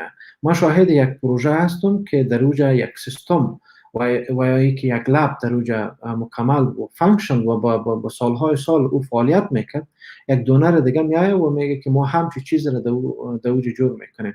اداره برشان میگه که ما همچی چیز را داریم، ضرورت نیست که ما همچی چیز را دوباره جور بکنیم. اما یا تاکیدشون بالا از این است که اگر اموت یک چیز را شما میخواین که جور بکنین، خونه ما همی پول بر شما میتیم، در غیر از ما همی پول بر شما نمیتیم. این منتالیتی به این شکل ساخته شده و ما همیشه در ادارات، شاید شما شاهد بعض ادارات باشین که در اوجا امی سیستم منابع بشری برای چندین بار در یک اداره جور شده و برای چندین بار او سیستم ناکام شده. وقتی که همو منیجمنت و لیدرشپ اداره تبدیل شده، او هم سیستم هم از بین رفته و یا کسایی که در اوجا کار میکردن او هم از بین رفته. این مشکل بسیار کلان است که سافتور انجینیر یا سافتور دیولپر یا پروگرامر یا کودر و یا هم کمپانیا همراه از این مشکل روبرو هستند. با کسایی که در بخش دیجیتالایزیشن کار میکنن، با کسایی که مثلا در اوجا با بیروکراسی موجوده بلد هستن و با کاغذپرانی بلد هستن، یک دیجیتال دیواید به میان آورده.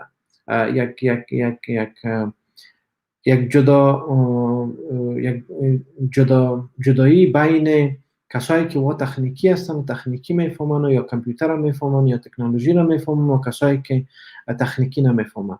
اما است که باعث یک کلانترین مقاومت میشه.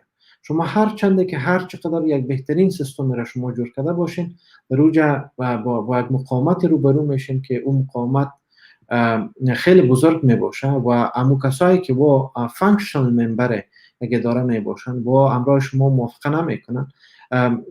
شاید در اوایل نظر به مو گفته های یا امو راهنمایی ها یا مثلا امو پوشه که مثلا از طرف یک تاپ منیجمنت بوده یا ایچی میکنن، امرای شما همکاری میکنن، اما بعد از اینکه در مرحله تطبیق میرسه یا تطبیق نمیکنن. در افغانستان چیز دیگه را که ما متوجه شدیم و عبارت از این است که دیموگ اکثریت سافتور انجینیرز و دیولپرز دوی یو تاپ داون اپروچ استفاده کوي. دوی همیشه شروع به دې باندې کوي چې دوی سرویس یا اپلیکیشن باید د ډیولپمنټ نه باید شروع کړي، د کوډینګ نه یا د پروګرامینګ نه باید شروع کړي، او بیا وروسته یو مرحله کې متوجه کیږي چې والا دا خو د ادارې د ضرورت سره مطابقت نه لري، دا خو بخي په بل لار باندې ځي. بیا په یو بل مرحله کې دوی متوجه کیږي چې دا خو والا د طرز العملونو سره او د قانون سره په یو ځای کې ټکر لري، او دا باعث د دې ګرځي چې ترڅو موږ هغه مانوال سیستم هم ولرو او د مانوال سیستم ترڅنګ موږ هغه ډیجیټل سیستم هم باید په لاره واچو.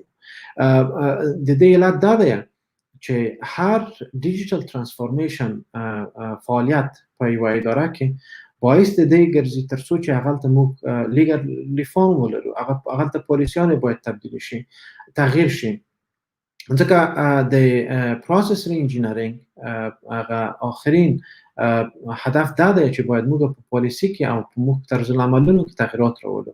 که موږ هغه تغییرات را نشو واستلی، موږ نشو کولای چې هغه کوم سیستم چې موږ جوړ کړی دی هغه د یوازینی حل لارې په توګه په یوه اداره کې موږ تطبیق کړلی شو. هغه یوازینی حل لاره نه ده. اداره به تاسو بیا هم ووایي چې تاسو د سیستم واخلئ او د مانوال سیستم سره یو ځای تطبیق کړئ. د ما هغه پیشنهادات به چه شی وي چې د تاسو سره مرسته کولای شي ترڅو په آینده کې د دې چیلنجو سره مخامخ نشئ او یا د دې چیلنجو لپاره د حل لاره ولرئ. اول دا دی چې ادارې د ډیجیټل ترانسفورمیشن یا د ډیجیټلایزیشن لپاره کوم خاص ویژن نه لري. د یوې ادارې په ویژن باندې تاسو کار وکړئ، هغه کومه درنما چې باید ضرور، کوم لیدلوری چې ضرور دی د یوې ادارې لپاره، تاسو هغه لیدلوری باید په اداره کې رامنځته کړئ چې موږ ډیجیټل ترانسفورمیشن د څه لپاره کوو او ولې کوو، او دا به زموږ په دراز مدت کې یا په کوتاه مدت کې د موږ کوم مشکلاتو ته ځوابګویه ده. یو بل مثال به زه تاسو ته درکړم. د جرمني حکومت تر اوسه ډیجیټل ګورنمنت نه دی تطبیق کړی، اما د جرمني حکومت یا دولت په غټه کې دوی یو د موفق ترینو حکومتونو نه یا دولتونو نه په نړۍ کې لري. یعنی تاسو په دې باندې هم ډیر تاکید مه کوئ چې ډیجیټلایزیشن د یو مملکت د ښه قانونمندوالي او یا په هغې ځای کې د ښه ډیولپمنټ او د ښه خدماتو د ورکولو دپاره هغلته د دې باعث وګرځېږي. اما که چیرې هغلته ډیجیټلایزیشن رسي، تاسو باید مخکې د مخکې نه آماده واوسئ ترڅو د اداراتو سره کار وکړئ، ترڅو د هغوی لیدلوری سم شي. د هغوی لیدلوری یوازې د لنډمهالې باید ونه اوسېږي. تاسو باید د دوی د په ویژن باندې کار وکړئ ترڅو چې هغه اوږدمهالې یو لیدلوری پیدا شي، ترڅو چې د دې تطبیق یو دوامداره پروسه واوسېږي. نه دا چې مثلا د یوې ورځې یا مثلا د یو کس د موجودیت سره هغه سیستم واوسېږي او که چېرې هغه کس د ادارې نه ځي نو بیا هغه سیستم د منځه ځي. تاسو د یوه تخنیکي محیط نه باید راووځئ. تاسو باید ځان یوه داسې محیط ته آماده کړئ چې هغه یو ملټي ډیسپلینري محیط دی. هغلته یو داسې محیط دی چې هغې ته موږ سوسیو ټکنیکل محیط هم ویلی شو. او د کمپیوټر ساینس اکثریت کارونه چې دي د موږ د تاسو کار خلکو ته دی. خلک که چیرې د موږ د تاسو په کارو کې داخل ونه اوسېږي، نو سیستم موږ د چا دپاره جوړوو؟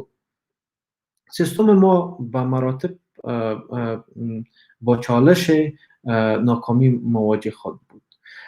فلحاظ شما باید با یک محیط که اون محیط هم بود اجتماعی داشته باشه و هم بود تکنیکی داشته باشه، شما با او بود بتانین که خود ادپت بکنین و خود با او محیط آماده بکنین. بیشترین فوکس که با سلاید پیشتر ربط داره، شما باید تکنولوژی را هیومنایز بسازین، یعنی که به مردم بسازین و طور بسازین که مردم بتونن که از استفاده کرده بتونن و این را ساده بسازین. اگر ما میگم که less perfect به این معنی است که این را زیاد sophisticated نسازین. بیشترین چیز را که چالنج را که ما در ادارات متوجه شدیم و سیستم را خوبترین سیستم میگه که در اوج امی تعداد فرم ها و یا امی دیتا انتری امو بسیار زیاد باشه در یک سیستم و یا سیستم امی صفحات بسیار زیاد را داشته باشه و در اوج یک بیروبار حق و ناقص را مثلا در اوج ایجاد کرده باشن. شما سیستمتان بسیار ساده جور بکنین، شما او را باید به زبان مردم جور بکنین تا اینکه مردم بتونن از او استفاده کرده بتونن. ما همیشه که یک چالنج را در افغانستان متوجه شده که را فعلا ما در کمپانی خود فعلا بر از او چالنج یک راه حل را داریم و تا بیشترین جای این کار داده شما یک دیزاین فرست اپروچ استفاده بکنید، نه که دیولپمنت فرست اپروچ استفاده بکنید یا پروگرامینگ فرست اپروچ استفاده بکنید. اپروچ را استفاده بکنید که او به نام پروتوتایپ دریون دیولپمنت است. اگر شما میخواین که ریکوایرمنت و یا ضروریات یک اداره را به شکل خوبش بتانین که جمع‌آوری کرده بتانین، فلهذا یگانه راه حل را که ما تا فعلا فهمیدیم و پیدا کردیم او این است که برای ادارات پروتوتایپ بسازید. پروتوتایپ ببرین و برشان پرزنت بکنین. شما ضرور نیست که او را به حیث یک فانکشنال پروتوتایپ جور بکنین که در اوج کدینگ شده باشه. شما فقط سکیچ از او را، وایر فریم از او را رسم بکنین و ببرین و برای مردم و به مو ادارات پرزنت بکنین یگانه طریقه است که شما میتونید که ریکوایرمنت درست و ریکوایرمنت دقیق را از ادارات جمع کرده بتانید. این را به یاد داشته باشین که شما امرای مشتریای در دوائر دولتی روبرو میشن، مشتریانی که دوائر دولتی روبرو میشن که و اصلا در مورد ریکوایرمنت خودشان نمیفهمن و خودشان نمیفهمن که چی میخواین. شما باید یک مهارت را باید داشته باشین که از ریکوایرمنت دقیق را بتانید که جمع آوری کرده بتانید. و من فکر میکنم که یگانه راه حلی است که شما از پروتوتایپ دریون دیولپمنت استفاده بکنید. شما هیومن فرست دیزاین اپروچ استفاده بکنید، نه یوزر دیزاین اپروچ. و این معنی است که همیشه و هر وقتی که شما اپلیکیشنتان یا سیستمتان یا مثلا سافتورتان میخواین که جور بکنید، فوکستان بالای از این باشه که شما برای یک هیومن، برای یک انسان یا برای یک مردم شما جور میکنید، نه برای یک یوزر خاص شما جور میکنید. به خاطر از اینکه یوزر وقتی که ما یوزر میگیم به این معنی است که یوزرهای شما در حالت تغییر و تبدیل هستند. چون ما در ادارات یک حالت را داریم که او به شکل یک ثبات اداری را ما نداره. در ادارات ام یوزر ما و پروداکت اونر ما همیشه در حالت تغییر است. پس شما باید با یک فکر کار بکنین و دیزاین بکنین سیستمایتان که در اوجا امو سپسیفیک یوزر شما هدف قرار ندین. شما باید برای یک انسان یا کس ایت فکر بکنین که با سیستم باز یک انسان روبرو میشه، نه که یک استفاده کننده مشخصه با این سیستم روبرو خواهد شد در آینده. چیز دیگه که ما در ادارات دولتی متوجه شدیم او عبارت از این است که کسایی که در ادارات کار میکنن و یا مامورین ادارات هستند یا مدیر هستند یا مثلا کسایی هستند که در اوجا به حیث فانکشنال ممبر یک اداره کار میکنن و همیشه ایسولیت میشن، همیشه جدا میشن از تمام لایف سایکل دیولپمنت یک سافتور و داخل نمیشن. فقط در روز اول برای یک چند اینترویو داخل میباشن و بعد از او داخل نمیباشن. مشوره من این است برای شما که اگر بتانید به یک نحوه برای از اینیا امو حس اونرشپ از این سیستم برشان بده. کسایی که در این سیستم همراه شما کار میکنن و میخواین که باز این سیستم استفاده بکنن، برشان امو حس اونرشپ بده و برشان طور بفهمونن که شما اونر از این سیستم هستن و در آینده شما کسی هستن که این سیستم رن میکنن، اجرا میکنن و این شما در ادارهتون تطبیق میکنن. شما باید امو اونرشپ استراکچر در ادارات باید که تغییر داده باشین و او را از روز اول باید داخل داشته باشین در تمام لایف سایکل دیولپمنتتان. و مخاطر است که شما شاید مسئله دیوابس شنیدین که در اوجا اکثریت استیکولدرایی که هستن و داخل می باشن. شما مثلا CI/CD را شنیدین که مثلا Continuous Integration و Continuous Delivery هستن و به می شکل دیگر پرکتیس هایی هست که در کمپانی های بزرگ امیال رخ میته و کلانترین هدف همی است که باید تکنولوژی را هیومنایز بسازن، اونرشپ قوی بسازن و بتانن که مردم و کسایی که اونر از این سیستم هستن از روز اول داخل باشن در تطبیق از این سیستم. کلانترین مشکل دیگه را که در ادارات دولتی با این چالش شما روبرو میشن و عبارت از این است که سایلوهای بسیار مجزای دیتا در اکثریت ادارات دولتی به شکل جدا جدا ایجاد شده و کلانترین چالنجی که شما در یک سال یا در 2 سال یا در 10 سال آینده روبرو میشن اوی است که شما سیستمایی را پیدا میکنین که وا مکمل ایسولیتد هستن، مجزا هستن، اینتگریشن در اوج هیچ نشده و شما با چالش اینتگریشن و اینتراپرابیلیتی روبرو میشین. شما باید در اوجا باید به شکل مسلکی برخورد بکنین و به شکل برخورد بکنین که باعث از این نشه که امی سیستم ها یا امی دیتایی که موجود هستن اولی که از بین بره، دومی که این دیتا بتونه که امرای دیگر سیستم ها یا امرای دیگر دیتا بتونه که کامپلمنت بکنه یا او را تکمیل بکنه یا تکمیل کننده دیگر دیتا ها شود. شما باید یک سولوشن را پیشنهاد بکنین که همین سیستم ها از بین نره. به خاطر از اینکه اگر شما در اوج برین و بگوین که والا این در یک سیستم اوپن سورس ساخته شده و این را ما میخوایم که با سیستم کلوز سورس اگر ما اینتگریشن از این را میکنیم باید هر دوی از اینها باید از این تکنولوژی استفاده بکنن. شما اصلا در این مرحله پیشنهاد از این را میکنین که سیستمی را که شما در اوپن سورس جور کردین یا او سیستم بی را شما باید به کلوز سورس تبدیل بکنین یا سیستم ای را بتونین به اوپن سورس تبدیل بکنین.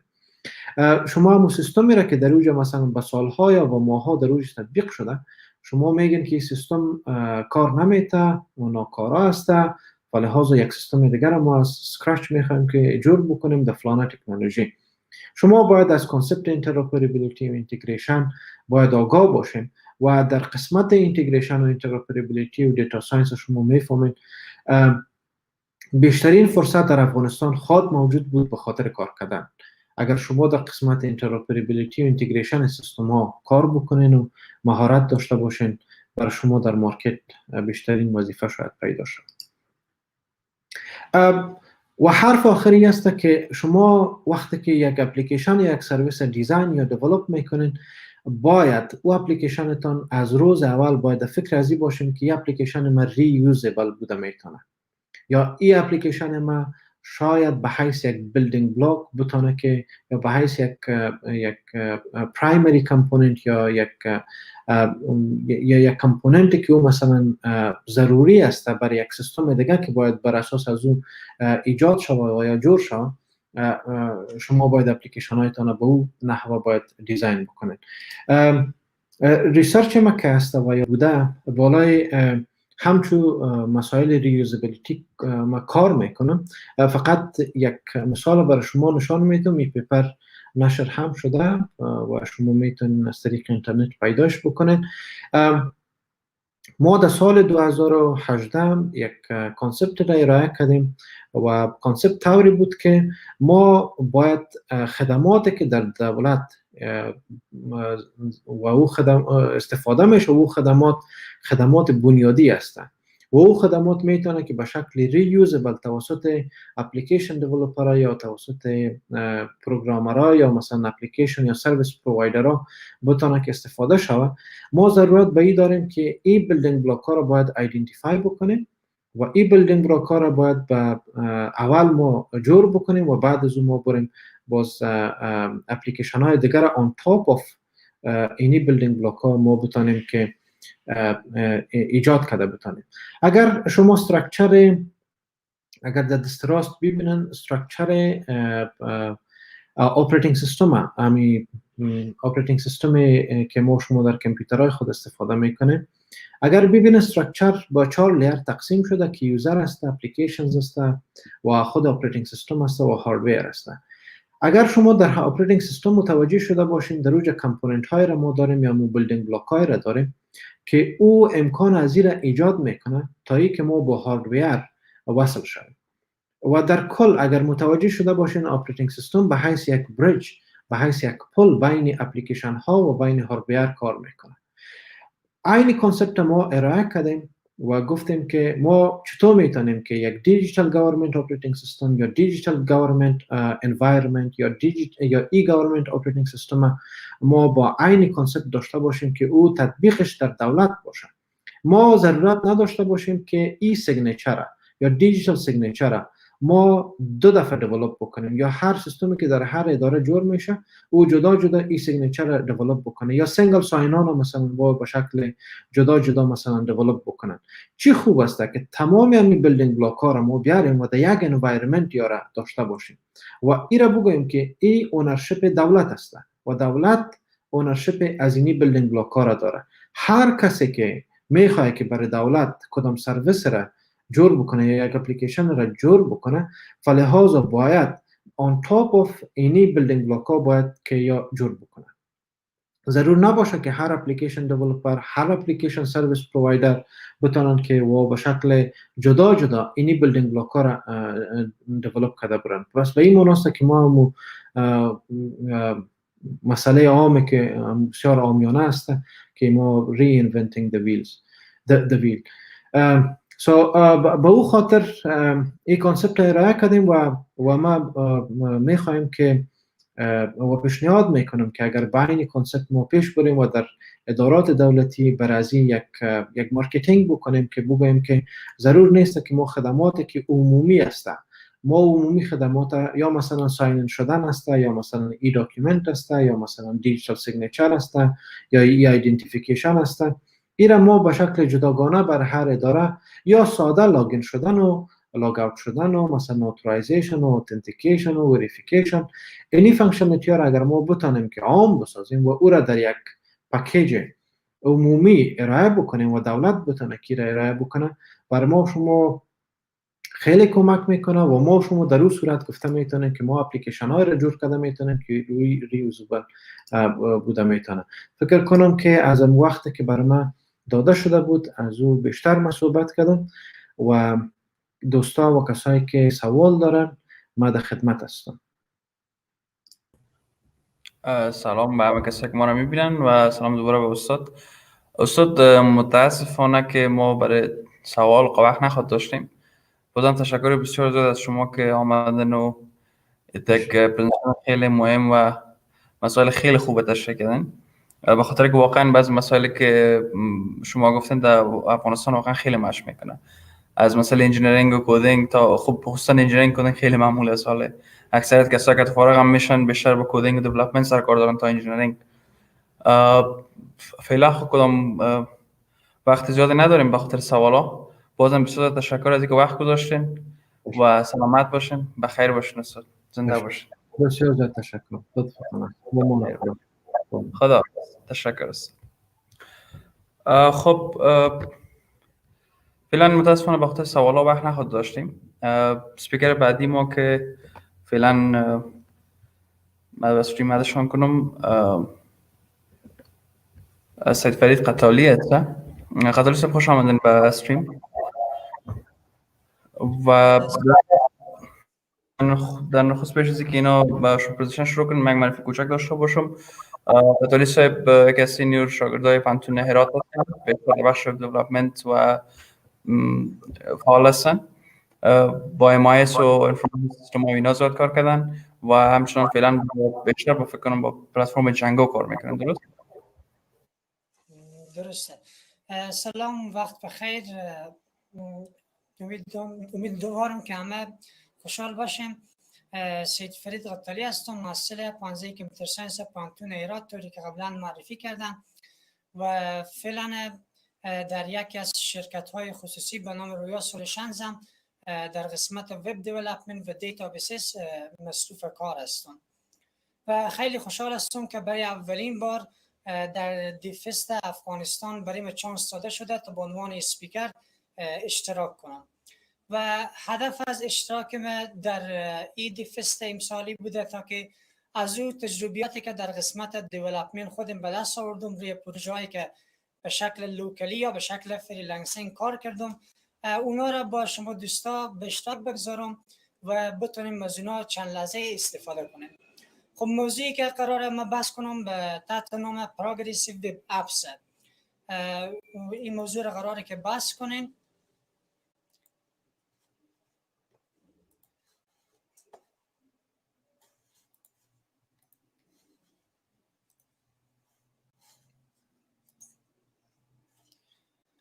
عنوان هست Introduction to Progressive Web Apps و اجندای این سشن 20 دقیقه ما اول یک اینترودکشن داریم که در یک قسمت بیان میکنم که چرا چی باعث شده، چی مشکل وجود داشته که ما برای از اون مشکل خود تاپیک پروگرسیو اپس انتخاب کردم. بعد بیان میکنیم که پروگرسیو وب اپس چی است، چی فیچرهای داره و در چی موارد میتونیم استفاده کنیم و در قسمت اخیری هم یک دیموی از یک وب اپلیکیشنی که ما در او از پروگرسیو وب اپس استفاده کردیم در او برای شما به نمایش میگذارم. خب در قسمت اینترودکشن طوری که قبلا گفتم ما در یک شرکت خدمات تکنولوژی به نام رویا سولوشن روی پروژه وب دیولپمنت کار میکنیم. چند قبل تیم ما یک پروژه را از یک شرکت زعفران، شرکتی که در قسمت تولید و پروسس زعفران کار میکنه، گرفته بود و هدف این پروژه بود که ما برای اونها یک MIS یا منیجمنت انفورمیشن سیستم جور کنیم و همچنان یک وبسایت جور کنیم تا از طریق او مشتریان این شرکت بتونن به شکل آنلاین آردر بدن و از هر جا بتونن آردر داده بتونن. هدف کلی این سیستم یا این پروژه قسمی بود. بعد ما شروع کردیم با کار کردن روی وب، چون که مولتی یوزر بود، در دو شعبه کابل هرات استفاده می شد و آنلاین به شکل آنلاین هم استفاده می شد. بعد این پروژه رو ما گرفتیم با استفاده از جانگو که یکی از فریمورک های مشهور پایتون می باشه شروع به کار کردیم و او فیچر هایی که از ما مشتری ما تقاضا داشت اونا رو پیش بردیم و پروژه رو تکمیل کردیم. بعد از مدتی از ما این شرکت تقاضا کرد که به خاطر اینکه ما سهولت بیشتر به مشتریان خود ایجاد کنیم، یک موبایل اپ از ما تقاضا کرد که مشتریان بتونن موبایل اپ را روی موبایل خود اینستال کنن و بعد از طریق از او بتونن که آنلاین آردر بدن. یعنی نیازی نباشه که هر بار به خاطر از اینکه یک مشتری که امروزه آردر میده از طریق براوزر URL را وارد کنه که برای یوزر اینا زیاد راحت نبود.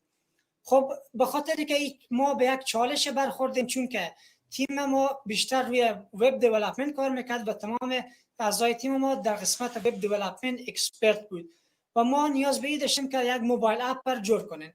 خب این چالش که روبرو شدیم ما به ما میتونستیم که 3 تا راه حل به در نظر گرفته بودیم که یکی از اینا را باید انتخاب میکردیم.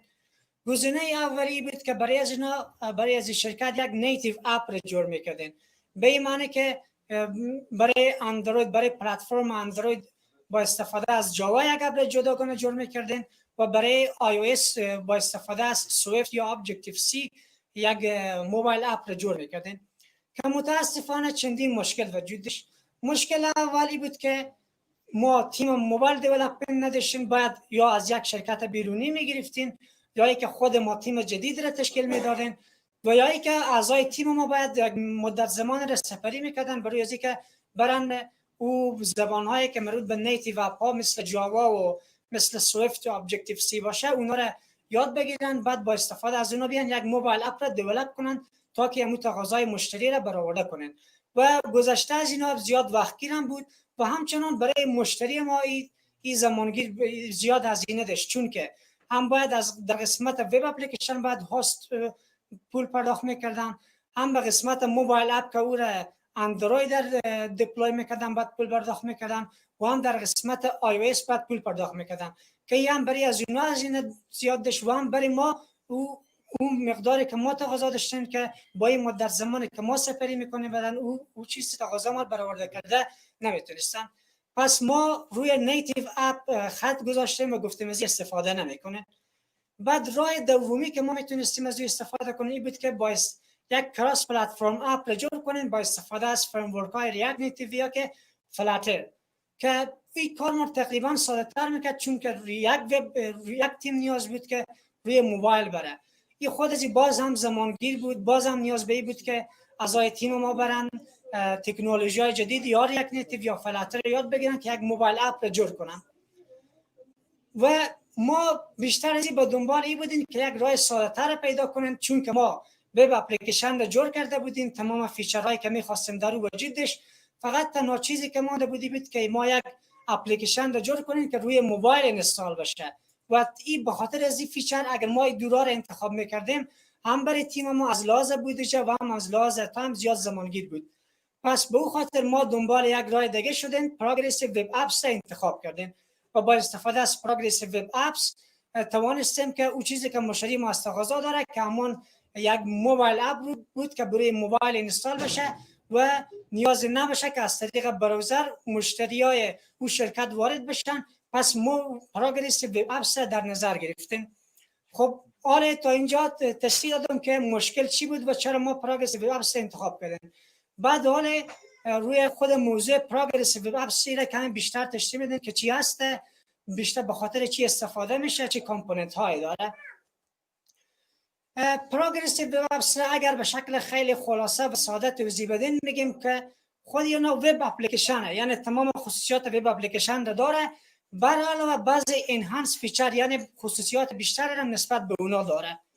حالی خصوصیات بیشتری که داره یکی از اینا اینستاله. بله یکی از فیچرهایی که وب دیولپرها سالها خواب او را میدیدن این بود که اپلیکیشنی که جور میکنن ریسپانسیو هسته برای موبایل سپورت میکنه، اما این بود که روی موبایل اینستال نمیشد. پس یکی از دریمای تمام دیولپرها در جهان بود. یکی از فیچرهایی که PWI برای ما اضافه میکنه اینه که ما با استفاده از اون میتونیم که یک اینستالیبل اپ را جور کنیم که هم روی موبایل و هم روی دسکتاپ بتونیم را اینستال کنین و نیازی نباشه که از URL براوزر استفاده کنین. خاصیت دومی که PWI اپ ها داره آفلاین سپورت. یکی از موضوعاتی که موبایل اپ را بسیار مشهور ساخته اینه که اونا به شکل آفلاین بعضی موضوعات را سپورت میکنن. یعنی بعضی از کانتنت ما میتونیم به اختیار یوزرها خود به شکل آفلاین قرار بدیم. پس PWI هم برای ما فیچر میده که او کانتنتی که خواسته باشیم او برای یوزر خود اونا را به شکل آفلاین در دسترس قرار بدیم. و موضوع سومی که فیچر بسیار مهمه PWS یا پروگرسیو وبسایت کشبله. به این معنی که بعضی از فایل های استاتیک و بعضی از کانتنت ما میتونیم اونا را کش کنیم در داخل قسمتی از براوزر ذخیره کنین و نیاز نباشه هر زمانی که باز کانکت میشیم به اینترنت اونا را دوباره از سرور بگیریم و دوباره دانلود کنین. یعنی یک بار دانلود کنین که خود از باعث بالا رفتن پرفورمنس خود مو وب اپلیکیشن یا مو وبسایت ما میتونه که باشه. این میشه از فیچرهای مهم پروگرسیو وب اپس. کامپوننت های اصلی که یک PWI یا پروگرسیو وب داره دو چیز باید در نظر بگیرین. یکی منیفست فایل و یکی سرویس ورکره. منیفست فایل یک فایل با فرمت جیسون نباشه که معلوماتی همچون نام اپ ما، توضیحات در مورد اپ، آیکون اپ وقتی که روی موبایل اینستال میشه و بک‌گراند کالر یا چی باشه، از کدام دیم کالر استفاده کنه، استارت URL یعنی زمانی که اپ را استارت میکنیم کدام URL استارت کنه، از این قبیل اینفورمیشن. یعنی اینا متا دیتا در مورد موبایل اپ ما باشه که اینا رو ما با فرمت جیسون در داخل منیفست فایل ذخیره میکنیم. بعد کامپوننت دیگه که خیلی در پروگرسیو اپس مهمه سرویس ورکر می باشه که سرویس ورکر اگر که به شکل ساده توضیح بدین عبارت از کدهای از جاوا اسکریپت که در بک‌گراند براوزر رن میشه و ما از اونها استفاده میکنیم تا که به مو وب اپلیکیشن خود قابلیت این اضافه کنیم تا که بعضی از کانتنت کش در داخل کش ذخیره کنه که باز بتونیم به شکل آفلاین از اونها بعداً استفاده کرده بتونیم. و سرویس ورکر امروز زیاد از دیولپرها استفاده میکنن، نه تنها به خاطر از اینکه یک پروگرسیو وب اپ جور کنن بلکه به خاطر افزایش پرفورمنس مو وبسایت یا وب اپلیکیشن. چون که با استفاده از سرویس ورکر ما قادر به این هستیم که بعضی فایل‌های استاتیک و همچنان با استفاده از ایندکس تیبی و کانتنتی که داینامیک باشه اونا را در داخل براوزر ذخیره کنه و هر باری که ما دوباره کانکت میشیم نیازی نباشه که اونا را از سرور بگیریم که خود ازی باعث پایین آمدن امو زمان لود میشه و باعث افزایش پرفورمنس امو وب اپلیکیشن ما میشه. پس از سرویس ورکرها امروزه زیاد استفاده میشه. خب به خاطر از اینکه یک سرویس ورکر در PWI جور کنین همین لایف سایکل یا طریقی که بعد ما طی کنین همینه که اول باید سرویس ورکر رجیستر کنین، بعد او را اینستال کنین و بعد اکتیویت کنین و در مرحله اخیرا فیچ کنین. اینستال به این معنی که بعضی از کانتنت بعضی از فایل‌های استاتیک ما بیان در داخل کش ذخیره کنین. اکتیویت باز پروسه یا مرحله که در او این فایل‌های استاتیک را که ما ذخیره کردیم اونا را بتونیم که آپدیت کنیم اگر تغییرات میآید و فیچ یا مرحله آخری اینه که فایل‌هایی که ذخیره شده در داخل کش اونا را بیایم اول ابتدا از داخل کش بگیریم و در داخل براوزر دوباره پس نشان بدین. این پروسه یا لایف سایکل که یک سرویس ورکر طی میکنه تا که همین فیچرهایی که خواستیم به دسترس ما قرار بده. و یک موضوعی که باید خیلی مهم برای دیولپرهای در افغانستان ایه که توقعات از دیولپرهای افغانستان زیاده، به این معنی که باید آنها در اکثر تکنولوژی و در اکثر پلتفرم‌ها باید اکسپرت یا که حداقل آشنا باشن تا اینکه بتونن یک جاب یا در یک شرکت پیدا کنن. یعنی توقعات زیاده، یعنی تنها ما با اکتفا کردن نمیتونه که ما روی وب دیولپمنت بریم، بعد از موبایل کدام چیزی را نفهمیم، یا تنها بریم روی موبایل بگیریم، روی موبایل دیولپمنت بریم و از وب چیزی را نفهمیم. پس برای دیولپرایی که در افغانستان نیاز به این دارن که از اسکلای مختلف هم در قسمت از پلتفرم‌های مختلف باید آشنایی و قابلیت کار کردن داشته باشن. پس به اون کسایی که دیولپرن، پروگرسیو وب اپس یک موضوع خیلی خوبیه که یعنی وب دیولپمنت خوب اکسپرت باشن، میتونن که با استفاده از او یک پروگرسیو وب اپس جور کنن که یک اپی برای موبایل هم جور کنن. و همچنان چون که گفتم اکسپکتیشن یا توقعات از اینا زیاده و هرگاه خواسته باشن یک جاب در بازار پیدا کنن، باید اسکلای مختلف داشته باشن. پس اگر شما یک وب دیولپر هستین، میتونین با استفاده از تکنولوژی های وب و با استفاده از پروگرسیو وب توانایی ایجاد یک موبایل اپ هم داشته باشین. و موضوع بعدی که هست لو پیمنتس، یعنی پروژه‌ای که دیولپرها در داخل افغانستان میگیرن و اون مقدار پرداخت زیاد نمیشه از طرف مشتریان، نه به خاطر اینکه وضعیت اقتصادی در افغانستان در یک وضعیت خوب قرار نداره. پس به خاطر لو پیمنت ما باید بیشتر به فکر ازی باشیم تا ساده ترین راه ها را در نظر بگیریم، هم برای مشتری هم برای خود، که کمترین زمان در بر بگیره، کمترین هزینه در بر بگیره. پس پروگرسیو وب اپس وقتی که ما وب را جور کردیم، وب اپلیکیشن را جور کردیم، کدام چیز اضافی برای از دست دادن نداره، فقط کمی وقت دیگه هم در بگذاریم و با استفاده از پروگرسیو وب اپس برای پلتفرم‌های مختلف میتونید که یک اپلیکیشن جور کنید. موضوع بعدی که بعد دیولپرهای افغانستان در نظر بگیرن، لو اینترنت کانکشن یا اینترنت کانکشن پایین دارین، سلو دارین در افغانستان. به این معنی که وبسایت ها یک زمان زیادی در بر میگیره تا کانتنت لود بشن. پس با استفاده از سرویس ورکر که قبلا توضیح داده شد، میتونین که بعضی از فایل ها را در داخل کش براوزر ذخیره کنین که باعث پرفورمنس و باعث پایین آمدن همون سرعت لود بشه، که هم خودی یک نکته مثبت یا پوزیتیو پوینت می باشه برای دیولپرها در داخل افغانستان. و نکته آخری در مورد این باید در نظر بگیریم اینه که در قسمت تول باکس یا امو اسکلایی که ما داریم، پروگرسیو وب یکی از جمله مواردیه که باید هر دیولپر در داخل افغانستان داشته باشه، چون که نیاز هم از لحاظ موضوعاتی که قبلا ارائه شد، از لحاظ اینترنت کانکشن، از لحاظ پرفورمنس، از لحاظ لو پیمنت، اینا را باید ما در نظر بگیریم. خب این تا یک قسمت بود یک اشاره مختصری به پروگرسیو وب اپس و چی فیچرهایی داره و چرا ما باید از او استفاده کنیم. و در این قسمت که هست یک دمو از یک اپ وب اپلیکیشن که ما قبلا او را توسط جانگو او را دیولپ کردیم، او را فقط یک دمو را نشان میدیم که ما در کدام قسمت از پروگرسیو وب اپس به او استفاده کردیم و چی خصوصیات داره. خب اپلیکیشنی که ما جور کردیم قبلا هم گفتم که یک وب اپلیکیشنی که با استفاده از جانگو جور شده و یک قسمت وبسایتیونه که به دسترس مشتریان قرار میگیره که مشتریان از طریق ازی میتونن که به خود شرکت به شکل آنلاین آردر بدن. خب این وبسایت ما تنها قابلیتی که باید بهش اضافه میکردیم این بود که اینستالبل می بود و به شکل آفلاین هم سپورت میشد و این ما از PWS یا پروگرسیو وب اپس استفاده کردیم و این فیچرها را به او اضافه کردیم که اگر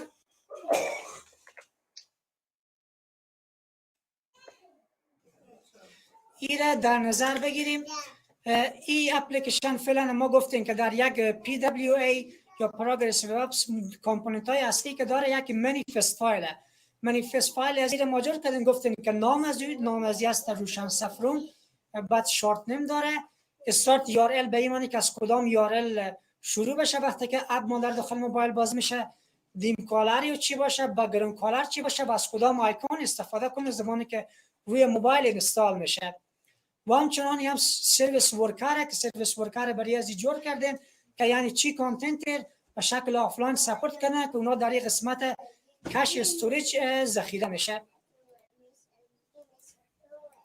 که یاره میبینیم این کانتنت ما در داخل از این ذخیره کردیم که به شکل آفلاین هم قابل دسترس باشه.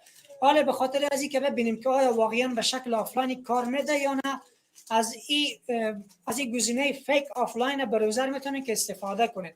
یعنی من این به شکل آفلاین میکنم، بعد براوزر رفرش میکنم. بعد از رفرش کردن از این بازم میبینید که او کانتنت که ما اونا را داخل کش براوزر ذخیره کرده بود اونا در دسترس هست و خود یوزر ما میتونه که اونا را ببینه. و همچنان این پیج را ما به شکل آفلاین در داخل کش ذخیره کردیم. خب ما یک پیج را میبینم که او را ذخیره نکرده باشین. روی این کلیک میکنم.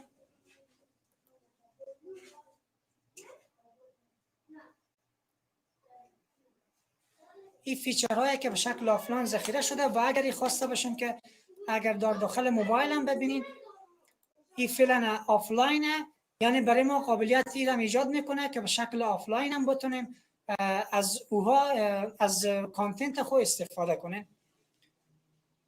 و به خاطر از این کار شما نیاز به این دارین که اول سرویس ورکر را رجیستر کنین، بعد او را اینستال کنین، بعد مرحله بعدی اکتیویت که اینا کدوم یک ایونت و در مرحله اخیر اینه که او را باید شما فیچ کنین.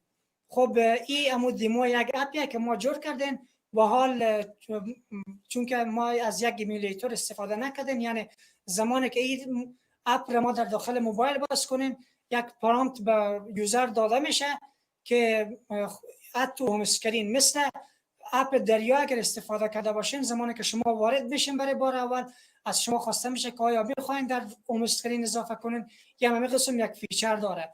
بعد زمانی که در داخل هوم اسکرین شما اضافه کردین به مانند یک نیتیو اپ رو عمل میکنه و از داخل براوزر باز نمیشه و شکل یو آر ال را نداره و شما شکل فیل میکنه که یک نیتیو اپ را از او استفاده میکنین.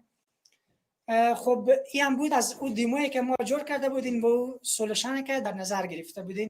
اگر بیاین یک بار به شکل خلاصه توضیح بدین برای این مشکلی که ما در نظر گرفته بودیم سولوشن پروگرسیو وب انتخاب کردین.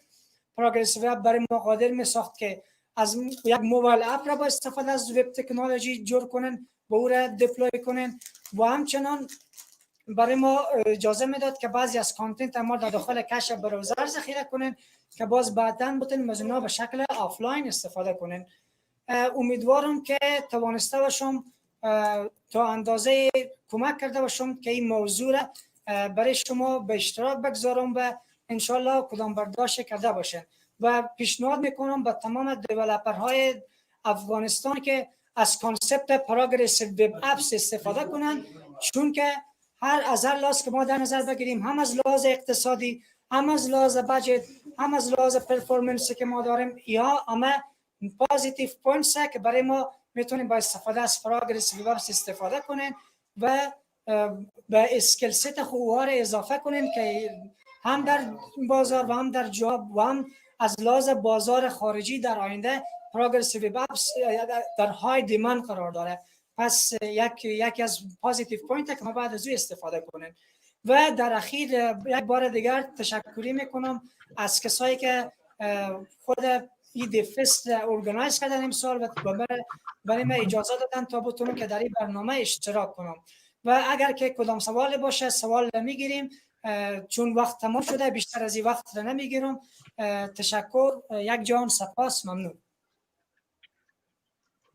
سلام به همه، راتب قیاسی هستم، یک تنه از کوگنایزرهای GDG کابل. در قدم اول تشکر بسیار زیاد از آقای قتالی که بسیار تاک جالب و دلچسب درباره PWA با ما همراه ما شریک ساختن. متاسفانه به Q&A وقت نمانده به خاطر سوالات، از خاطر پیش میریم همراه موضوع بعدی در اجندای ما که کدینگ چالش است از طرف GDG بلخ، آقای شهیر حسینی و آقای نیاز محمد خیری با ما همراه ما شریک میسازند. تشکر بسیار زیاد. سلام راتب جان، سلام تمام عزیزایی که ما را میبینن. تشکر از راتب جان از اینکه دعوت کردن و بازم سلام خدمت تمام عزیزایی که ما را میبینن.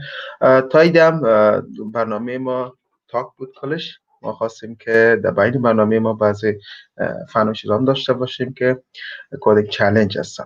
ما کدی را که تهیه کردیم میخوایم شیر بسازم در اسکرین خود.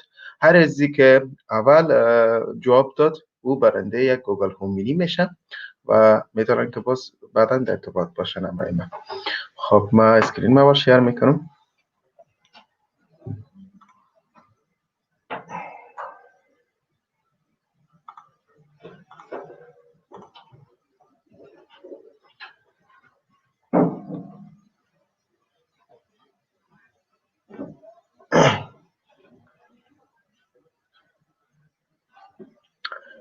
تصویر ما شیر شده.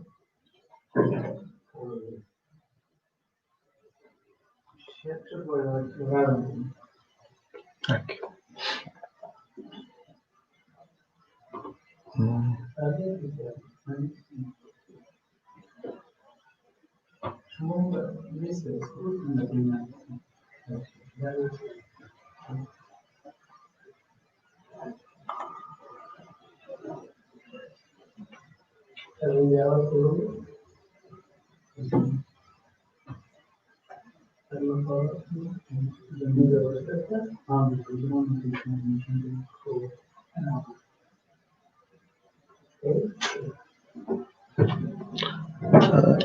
شیر شده هست؟ تصویر میشه؟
رولا جان احمدیار.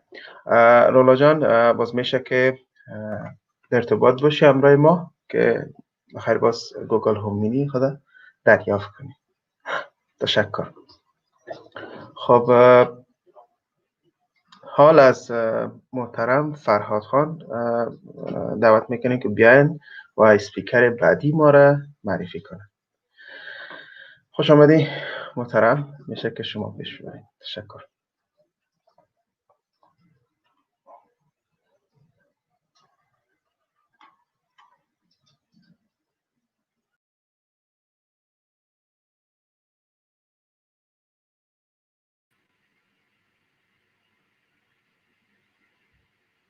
Sorry, I can't hear you. I think you're on mute.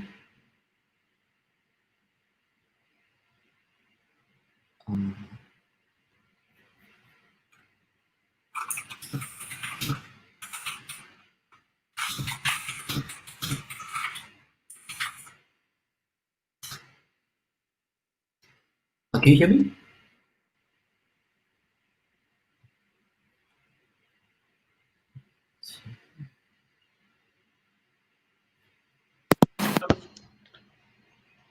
Hello, can you hear me, Mr. Bian? Yes, I can hear you now. Yes, thank you. There was a problem on my earphones. So thank you for joining us. We are very happy to have you here, and please continue to your presentation. Awesome. It's a pleasure for me to be here as well. Yeah, I'll be happy to do that.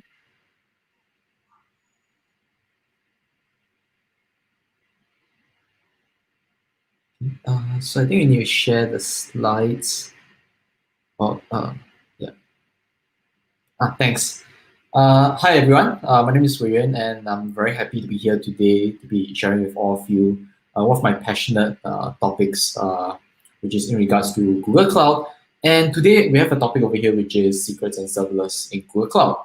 So for some of you who might have used serverless tools in GCP before, some of you all might be very much aware that over the last 10 years since I think App Engine when it came out in beta for 2.08, there hasn't been like a mainstream way for embedding your secrets with your serverless application. So I think in this year, they introduced some new ways to be able to allow us to do it more effectively.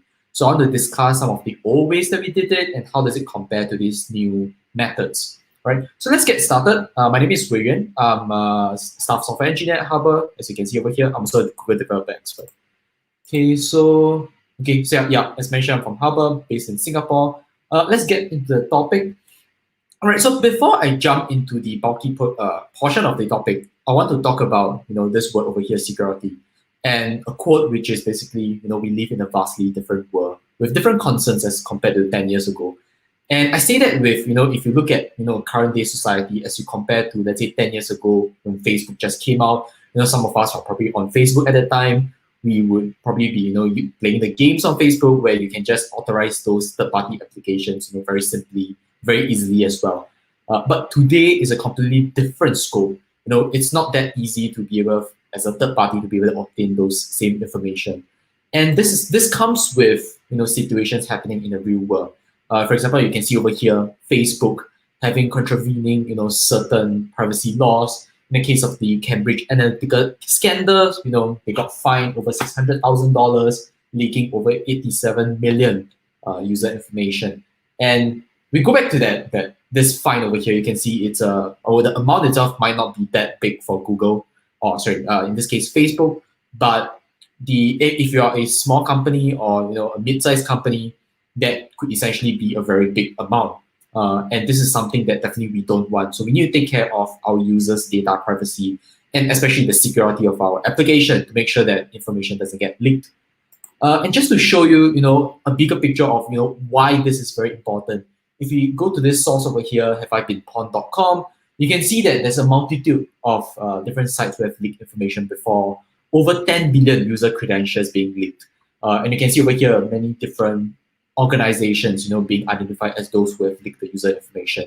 And this is something that definitely as a mid-sized organization, small organization, or even big organization, you don't want to have that on the media itself, having your company been highlighted that you have been leaking information of your users. And as the user, I would definitely not trust a company if, like, let's say e-commerce platform, I would not trust my credit card information with them if they have been known to have leaked certain information of other people out. So this is very crucial to your business goals as well. And this is why we need to take data privacy and security very, very seriously.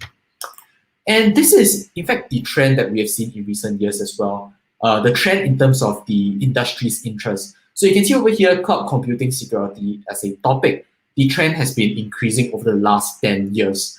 And this actually mirrors the interest in cloud computing, the entire industry as a whole. As we see more and more companies moving their stack, their infrastructure, applications to the cloud.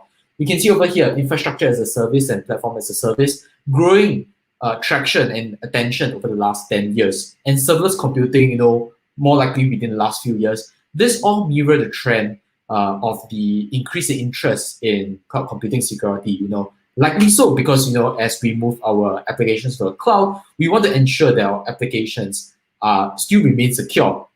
Okay, so now we've identified the trend. I think what exactly are the problems? Well, this is from a survey done by this company called the Enterprise Strategy Group. And I want to bring your attention to this figure on the right. So over here, they sampled, 63% of the respondents mentioned that it's become much harder for them, to keep up with updated security protocols, day by day, year by year. And this is likely so, because the case is that security protocols don't just, stay in place and don't get updated. As day by day goes, as time passes, they get updated, newer security protocols get put in place as the old ones get breached. So as companies, if you want to make sure that your applications remain secure, you must make sure that you have a team that is dedicated, make sure that they understand what are the best industry practices and keep the applications updated. Okay, but this is a challenge because if you see on the left side over here, this other figure of 22%, teams in certain companies also mentioned that it's a challenge to put in the resources to set these processes in place because they have other concerns like high priority emergency issues. This could be like your production issues where certain incidents happening at certain points of time, and this usually happens if your company is not big size. If you're SME, essentially, or even if you're a one-man team, this could be a big problem where you don't have the resources to dedicate people to take care of the security aspect of your application. And even big companies might also be plagued with this problem as well. So we want to look into how we can relay, or rather get the cloud providers to take care of the security aspect of our cloud applications for us. So this is where we jump into our topic. For serverless tools, is there a way to use cloud providers, in this case Google Cloud, and their tools to be able to meet these needs for us? Okay, but before we jump into those solutions, I want to introduce the terms first, just in case for those who are not familiar. So firstly, let's start with serverless. A term that is very much synonymous with the word serverless is managed. And managed itself essentially has two meanings. Essentially, it refers to the infrastructure being offloaded to the cloud provider. The cloud provider is the one that takes care of the physical infrastructure and sometimes even the some of the configurations for you. And also taking care of the dynamic allocation. So we are looking at deployment, scaling of your application. So these are things that the cloud provider will take care of you when you are using their serverless tools. Okay, so I hope that explains serverless. Let's move on to secrets. I think secrets are even more simpler. A word synonymous to secrets are credentials. And if you're building a backend application, you could have something like a database. So a database user and password, essentially those are credentials you need to keep secret. If those get leaked out, you could have other parties come into a database, steal your information of your users. So we don't want to have that. API key, okay, as compared to a traditional data source, you could have a third-party service where you are using their features. So this API key is crucial for you as an organization when you're sending your user information over to this third party. Okay, and it's not just important in terms of the user information. What about if, let's say, you are paying for the usage of this API key? There's some sort of quota that you're paying for. So you also don't want to leak this API key where you can result in someone else using your resources. And not just referring to those string-based values. If you need to have some SSH key where your service needs to be able to shell into a different environment, that essentially could be a credential or secret as well. Okay, and when faced with secrets, in terms of applications, there's usually two ways to load secrets into applications. The first way I would say is the much more mainstream and popular way, which is to use something like a .env library and have a .env file. When you start your application, they'll load that file into your environment variables, and basically you get all your secrets as environment variables from there. The other way is to obtain it dynamically. Maybe you can do it through a cron job within the running of your application, or you can just get it in runtime. So essentially, the difference between these two is that if you need to update secrets, for the second one, if you're updating it dynamically, it's much more faster. For static initialization of your secrets, you need to restart your service. Okay, so I want to talk a bit about the premise. It wasn't just some random idea that I decided to explore Secrets Manager. In fact, there was a problem I was trying to solve behind it. So I didn't mention this just now, but I'm also the organizer or volunteer for GDG Cloud Singapore. So one of our problems is that we wanted to create an application, as you can see over here, where we are picking a name. So it's sort of a lucky draw application. Because this is due to us. Ooh, okay, I think something's going on with the sharing. Okay. Okay, so I'm just going to continue a bit about it. Okay, so the slides are back. So yeah, the idea is that as an organizer, sometimes I need to be able to select certain people within our audience to win, some prizes, maybe a autograph book. And usually these are limited in amounts. So we had to do something like this. And of course, there are other websites out there that already does this, but as mentioned, because of data privacy concerns, we didn't feel comfortable with putting our participants' information, to these other third-party sites. So we wanted to build a serverless application that could do something like that. But there were some challenges in place. We wanted to make this an easy process for our participants as well. So, we wanted them to just use Google Forms, and the results should go to Google Sheets. But this means that our serverless application need to be able to read Google Sheets. You can do this by making our Google Sheets publicly readable. But this, again, goes back to a problem. We don't want to expose our data sources. So, well, we could solve this using service accounts. You could bind a service account with a serverless application. And within Google Docs, sometimes some of you might have seen that, or Google Drive, any of those docs, sheets, basically you can put email within the access control and indicate whether you are a regular reader, editor, or admin. So you could actually do that with service accounts that you create in Google Cloud as well, and give the permissions to be able to read that sheet. But this presents a second problem. I need to bind my service account with my serverless application. So it can't just be that any process, any server out there can masquerade as this service account. So there's some sort of secret, some JSON file that I need to put together with this application. So how do we embed secrets into this serverless application? So this is where we go into the portion of our topic. Okay, just to explain very quickly about serverless application in GCP, there are many different ways that you can host web applications: Compute Engine, Kubernetes Engine, Cloud Run, App Engine, and Cloud Functions. So serverless mainly refer to the last three, Cloud Run to Cloud Functions. But today, I just want to focus on two different tools, which is Cloud Run and App Engine Custom Runtime. More so for the reason, as you can see over here, I wanted to be able to containerize the application to make it a very flexible environment that can move between Compute Engine, Kubernetes Engine, and even Cloud Run and App Engine, as I'm using it now. Okay, so this is kind of like the containerized approach, sort of the way that a lot of companies are doing. And the differences between this, there are a few differences. You can see the underlying infrastructure. One uses the Container Runtime Sandbox, gvisor. Another one is GCE virtual machines. Okay, and there are differences because of that in terms of how fast they deploy and scale. But essentially, the environment itself, for us to run the container, based off of our image from the Docker file, should still present the same situation. Okay. So this will help to build the context when I talk about the demo later on. Okay, so I want to talk about how you embed secrets in this serverless application. Okay, firstly, just want to mention that the solutions are mainly going to be talking about managed solutions. Okay, I'm not talking about self-managed solutions like bringing up your own Vault application on the GCE or something like that. Because we're already using serverless application to make it easy for us, we should use managed tools as well for our secrets, for managing our secrets. That's what I mean. Okay, so let's start with 4 methodologies. The first one is baking the secrets into your application. I've subtitled this by saying that you probably shouldn't do this because this is a really bad way of doing it. Okay, for reasons I'm going to explain in a bit. So this is not using any GCP tool. This is a methodology. You place the secret maybe during a CI/CD stages as you're building the image. You place the secrets directly inside that image itself. Okay, so just to run through this very quickly, you prepare the secrets in your build environment, add it in like a .env file, and then just deploy it. So it's always in the image. When you deploy the image itself, and it brings up the container in the serverless environment, the secrets are already there. And here's the thing, there are some pros to it. I mean, you're not spending extra money because you're not using any tools, and there's no learning curve to this.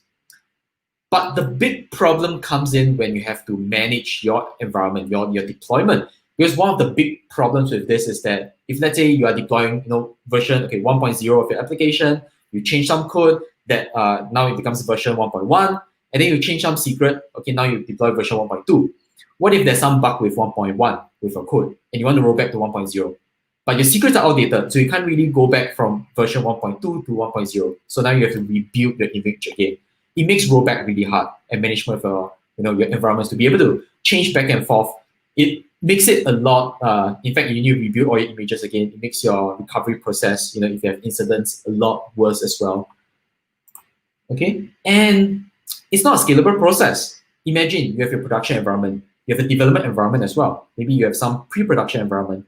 Each one of these could have different secrets. So you end up building a new image for every single environment. Again, not a very scalable way of looking at things. And because of the velocity, this volume of images that you have over here, every single image has a secret in there. If you want to deprecate a certain secret, I mean, that's good luck to you, because you need to now go through every single image and clean them out. So it makes your job a lot harder in terms of managing. Okay, so there's definitely better solutions out there. I think let's look at what are the other solutions that we have. Okay, so instead of bake it directly into the image, what if we bake it using another tool in GCP called KMS? And this is something that has been utilized, before a newer solution that came in. All right. So KMS is essentially a GCP tool that helps us to manage encryption keys and permissions. And using KMS, we can authorize users or service accounts to be able to decrypt or encrypt certain files. Okay. And the methodology, by putting it together, in terms of embedding secrets, is very simple. You just need to authorize certain accounts to be able to encrypt, for example, your user account to encrypt your files. And as part of the decryption process, for your service accounts to be able to decrypt, from those files. So as you deploy, once the image, because it builds the encrypted files in the image, once the image is brought up as a container, that service account should have a permission to be able to decrypt those files, back to the secrets that you need. Okay. Yep. So very much, very simple way of, still quite simple way of doing it with additional encrypt and decrypt. Okay. So let's look at the pros and cons. The pros as compared to baking, the file, that unencrypted file as a last methodology, is that unauthorized personnel, nobody can just go to your container registry and download it and read the secrets right away. So you have essentially protect some of your secrets inside your images. Okay, but that's where the advantages end. You see that it still has the same disadvantages as the last methodology. You're still putting your secrets along with your images. If you need to maintain certain versions or deprecate secrets, you still have to deal with each of the images, which makes it a lot unwieldy. It's not scalable. Again, multiple environments, the same problem exists. Okay, so we can see that there's still some problems with these two methods. So we want to explore it even further. How about adding a third tool to it, or rather a second tool, which is to use cloud storage along with KMS. All right. So to establish what exactly is cloud storage. Okay, cloud storage itself is essentially a file storage service that you can use in GCP, and we want to use it to contain the latest version of the encrypted secrets for KMS. Okay, so example of how you will do it, we'll still use KMS as before to encrypt and decrypt files. So within our CI/CD process, instead of putting that secret directly in the image, what you want to do is to push latest version of your secrets into a bucket instead. Okay, so you're not baking it into the image anymore, and you store it in a private bucket so that you'll only be able to access it, or only selected service account, users account can access it. Okay, and this is similar to our previous methodology, except for the other one, when you bring up the image in a container, you will decrypt that file and then you'll run an application. Over here, instead of outright decrypting a file, what you need to do is add an additional step, which is to pull that file from some private bucket that you have already designated and decrypt it. Okay, so one additional step.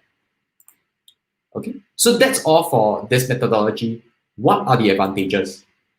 All right, you still have the encryption benefits. People can't just go download your Docker image and look into it, run the image and see the secrets, because there's nothing in there. It's more scalable because now you only have one bucket managing that secret files. Okay, but still some disadvantages to it. Now we are looking at using many different tools. We have KMS now. I mean, we have a container registry for maintaining image. Now you need one more thing, which is cloud storage. So I'm paying a lot more as compared to the other method. And I think some of you might have realized this, that you have to set in access control policies for KMS. Cloud storage, you have to do the same thing. So there's no single source of truth. You have two access control policies running on two different places. It makes it, again, from a DevOps perspective, harder to control. You need to give both read writes on the KMS side, and then for the cloud storage side, you have to sort of pair them up together. Okay, you can do that by creating custom rules in GCP, but it's also very troublesome to do that. Okay, so we've talked about all those methods that we used before, this new tool called Secret Manager came out. And I want to show you how you can use Secret Manager that, this is in fact one of the better ways. In fact, I would say it's the best way for us to manage secrets in our serverless applications today. Okay, so going beyond using KMS and cloud storage, we want to use Secret Manager alone. And why is it that? Because it's already a managed solution for you to store your secrets and to retrieve your secrets. And there's actually more to it. Instead of just the simple usage that we want, you also provide versioning along with it. All right, and this gives us a very good base to start, in terms of embedding secrets. Okay, so just to give you an example, you can just go to your GCP console to set the secrets in. Okay, and once you have set your secrets, so I just want to show again very quickly, put in a name, put in a value, and basically you just need to set in the access control policy, similar to our previous methods, but you just need to set one of it this time, okay, just to allow whoever is able to access their secrets. And in the case of, let's say, as the user, I'm an administrator, I should be able to enable myself to add secrets. For the service account, they should be able to retrieve the secrets, okay? And so these are the different ways you can do it. You can either do it at the level of the singular secret, or you can do it at the project level if you want to allow a single account to retrieve all the secrets inside one single project. And similar to our other methodology, but the difference here is that at the initialization of an application, you could just retrieve the secret during the initialization process. But this time, you're not using KMS, you're not using the cloud storage, you're using the Secret Manager API. I'm running a Node application in this demo here. So it's in fact using the Google APIs SDK as well as the Secret Manager SDK. Okay, so those are already out there. Okay, and you can just write a few functions. I'm just going to jump through it very quickly. You can just write a few functions to be able to pull that secret out. Okay, it's very simple. A lot of documentations are already out there to detail how you can run this. But you can also actually do this because you see that you're running it in code. You can also run this as part of a cron job. Don't necessarily have to do it as part of the initialization process. All right, so this is in fact what I felt was one of the better ways compared to our last few methods. Because now you have a centralized solution. You don't have to, in terms of serverless application, we have our images. You don't have to, embed your secrets into those images. So you just maintain one image for every single code version. Very much a better solution, more scalable. One single set of access policies, very easy to manage. And then you have an extra feature, which is versioning, which we couldn't find in the few other methods we talked about. And the best thing is it's very accessible. You can use the Cloud GUI, the Cloud Console to access it. You can use a G-Cloud client if you want to build a shell script to retrieve it. Or you can use the SDK. If you're running in Node, you can do that. I think there's one, if I'm not wrong, there should be one in Python as well. So multiple ways of using this API. And yeah, as I mentioned, you know the other processes we talked about retrieving it during initialization because usually you're looking at pulling a file. But with Secret Manager, you can look at retrieving a singular secret at one time. You don't need to retrieve an entire file. So you can just call the API whenever you need to get the information, making it both a flexible way to get it during initialization as well as as whenever you want. Okay, but there's still some disadvantages. Well, kind of a bit of a learning curve, not that steep, but once you learn about it, it's actually very simple to use. And of course, you need to make sure you set up the proper access control. As with the same other methodologies before, this is a required step for making sure that you ensure the security of your application as well as your secrets. Okay, so I hope I've convinced you. Let's jump into a demo, a very quick demo on this. So I just want to show you the environment very quickly without having to run through things like a CI/CD pipeline. I mean, you can see over here, I have the CI/CD workflow on cloud build that I've already done. Every time I make a change on my repository, they will just push the application into both App Engine as well as Cloud Run. Okay, so these are both of the serverless environments that I've mentioned. Okay, so after a successful deployment, basically they'll just run whatever secret retrieval process from there. Okay, so I think let's jump into the more interesting part, which is regarding Secrets Manager. So let's go back to, so if you go to Secrets Manager in your Cloud Console, you should be able to see a list of all the secrets that you have. Some of these are just testing secrets, so I can show you the contents. For example, something like the env file over here. Let me show you. Let's see. Click this, view secret value. You can see it's just very basic. Well, this is in fact not really secrets, so that's why I can show you. In fact, let me demonstrate how you can actually retrieve this information in from the client. Okay, so let's say you're running an application, you need to initialize certain secrets. For example, your .env file. Okay, you can see over here that I already have a. Let me make this a bit bigger. That's big. Okay. Oops. Okay, so I have an env file here.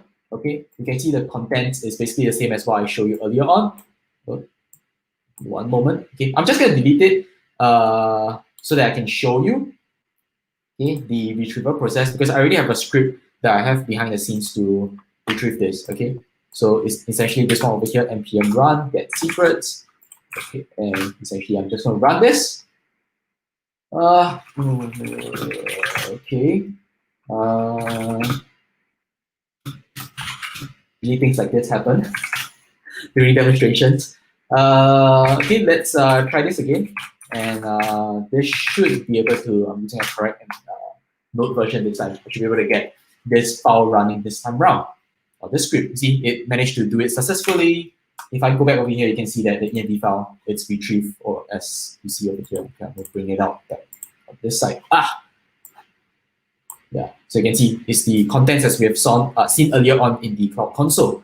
And yeah, the script itself, I can show, not this, it's basically, okay, let's go to package.json.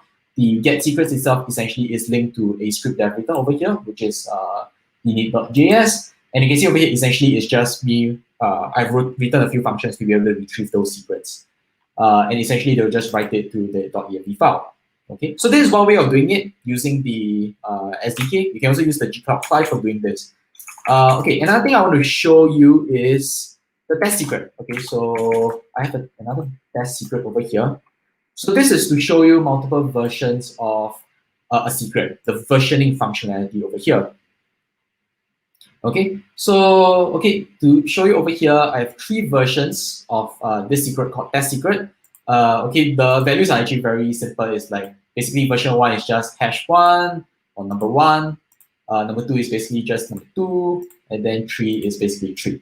Okay, so I want to show you how you can retrieve this using a gcloud client. It's just like I've showed you how you can use it, retrieve it using the JavaScript SDK. Okay, so let's go, and I'm just going to copy this. Okay, let me make this a bit bigger as well. Okay, so I'm going to copy this. So this is using a gcloud client. Okay. Okay, so you can see over here, gcloud secret SS latest SS3, SS2, SS1. Okay, so you can see there's a few differences over here. The first one is actually accessing a latest version of test secret, and then you have version 3, version 2, and version 1. So because I show you that you have version 1, 2, and 3 in test secret just now, version 1, yes, you should return 1, version 2 returning 2, version 3 3. But because we don't have a latest number, or rather the latest itself is version 3, so it should always return number 3. And if I create a 4th version, it should also return the 4th version, from that point where I've created that secret. Okay, so that's how you can use it in the SDK. Let's go into another example. Over here, I have this secret, which is debug secret 1, and over here I have debug secret 2. Okay, so in these 2 tabs, they have a similar value, which is hello world. The same thing for debug secret 2. Okay, hello world. So the idea now is that, okay, let me show you how this is being retrieved. Yeah, I'm going to put this aside. So in the running of this very simple node application, you can see over here that I have a debug route. Okay, in this debug route, essentially they just retrieve debug secret. Okay, we close this. They retrieve debug secret 1 and retrieve debug secret 2, and essentially just render it as part of a JSON. Of course, you shouldn't do that for real secrets, but this is just for demonstration purposes only. Okay, just to show you part of the references to that secret. For debug secret 1, I have set it over here that I'll always retrieve version 7. And for debug secret 2, you'll always retrieve the latest version. Okay, so this is a bit of a callback, what I show you in the gcloud client. Okay, so let's show you first for within the application itself what happens. Okay, so I'm going to make this a bit bigger. So you see that I've already loaded the page. Just to reload it, just to show you that I'm not like sort of mocking this up. You can see over here that secret number 1 itself, hello world, secret number 2, hello world. Okay, so let's make a change into this. Let's add a version 8 to both of these secrets. Okay, so I'm going to go to debug secret 1. I'm going to add a new version. So you can see there's a link over there. Hello DevFests. Okay, so we're gonna add this as our new secret version 8 for debug secret 1. Okay, so you can see over here. And let's do the same for debug secret 2 as well. All right. Okay, so this is just to show you the dynamic retrieval of those secrets. Okay, I'm gonna go back to my code over here just to remind you again. For debug secret 1, it's always version 7, and debug secret 2 always latest. So the expected outcome from here is that only the output for debug secret 2 should change because of the version 8 that was just added. Okay, so let's go back to this. Okay, I'm just going to reload it. You can see only the second secret has been updated. And it's very fast as well. In fact, if you use the traditional way of initializing a .env file and restarting a app, in fact, that would take a lot longer. Okay, so you can see this is a lot more faster. You can put it as part of a cron job, or you can just update it directly from there. Okay, so this is the end of my demonstration in terms of how you can use Secret Manager. And yeah, I think I'm just going to run through very quickly since we're running a bit low on time. Okay, one last slide. So hold on. Okay, this one over here. So I just want to compare the different methodologies that we've talked about so far. You know, baking it as an images, baking it in a TMS, or use TMS with cloud storage and Secret Manager. In fact, if you compare in most of the these different rows over here, you can see that in fact Secret Manager usually beats the other tools. It supports versioning out of the box. Deployment is very fast, as I showed you. If you refresh the page, I get it immediately. It's very much accessible, multiple ways of using it. And one single access rights as compared to KMS with multiple KMS with cloud storage with multiple access control policies and raw secrets where there's barely any access control over there. Okay, but I think the one part that it actually cannot beat KMS on is in terms of cost. Okay, because you can see over here I did a very simple calculation to show that if for a single month, if you do 3 deployments a day for 31 days, actually the cost of Secret Manager is a lot higher. Okay, but I think that this is very much a cost that companies can bear because this cost essentially shouldn't scale up too much as long as if you are using initialization of your secrets into an application. Okay, and as your audience scale, this cost should still remain at $6 USD. So for all the increased security protocols that you have in place, this is very much something a cost that you can bear, especially as a small company. Okay, so I'm just going to, I have a glossary in here, but I think I can share this somehow later on. And yeah, that's the end of my sharing today. I hope you have enjoyed this sharing that I have. Thanks. Thank you so much. Thank you so much, Leo, for your nice presentation. I especially really enjoy. Thank you so much because we are running out of the time. We don't have any question. Thank you. I hope you join us again in the next DevFest. It's an honor to be here. Thanks for having me. Thank you, man. ډیره مننه د ویان څخه چې تاسو ته خپل پریزنټیشن وړاندې کړئ. اوس به اغلې فوزیه نصري تاسو ته د خپل پریزنټیشن ته وړاندې کړي چې د افغانستان د ټاکنو سنټیمنټ انالیسس دی. نو مهرباني اغلې فوزیه. ډیره مننه عمران احمد. تشکر خیلی زیاد. یک جان سپاس. طوری که قبلا خودم معرفی کردم فوزیه ناصری هستم، استاد در پنزه کامپیوتر ساینس پنجین هرات و GDG ارگانایزر هرات هستم و امروز یک تاپیکی که میخوایم برای شما در نظر گرفتم که ارائه کنم prediction and analysis of Afghanistan election 2019 based on sentiment analysis و یا پیشبینی و تحلیل دیتای الکشن سال 2019 بر اساس sentiment analysis. اورویوی که از پرزنتیشن هم امروز می داشته باشیم، اول یک اینترودکشن می داشته باشم، بعد از متدایی که استفاده کردیم و الگوریتم و اپروچ و روش‌هایی که استفاده شده و در نتیجه از این که این تحقیق چی جواب داده.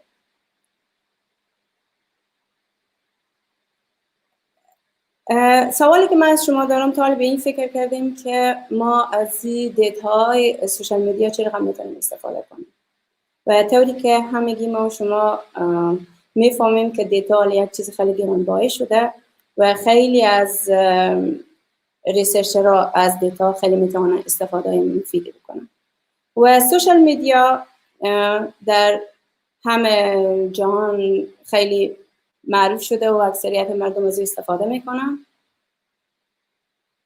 و سوشال میدیا نه تنهایی که یک کمپانی از او استفاده کنه یا یک شخص استفاده کنه، ما میتونیم برای هر پلتفرمی استفاده کنیم مثل فیسبوک، توییتر و اینستاگرام.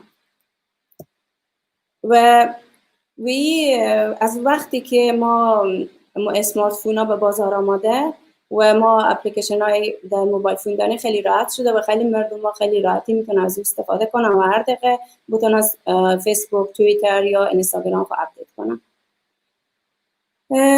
فیسبوک پلتفرم به افغانستان خیلی استفاده زیادی داره و خیلی کسا از فیسبوک استفاده نمودن.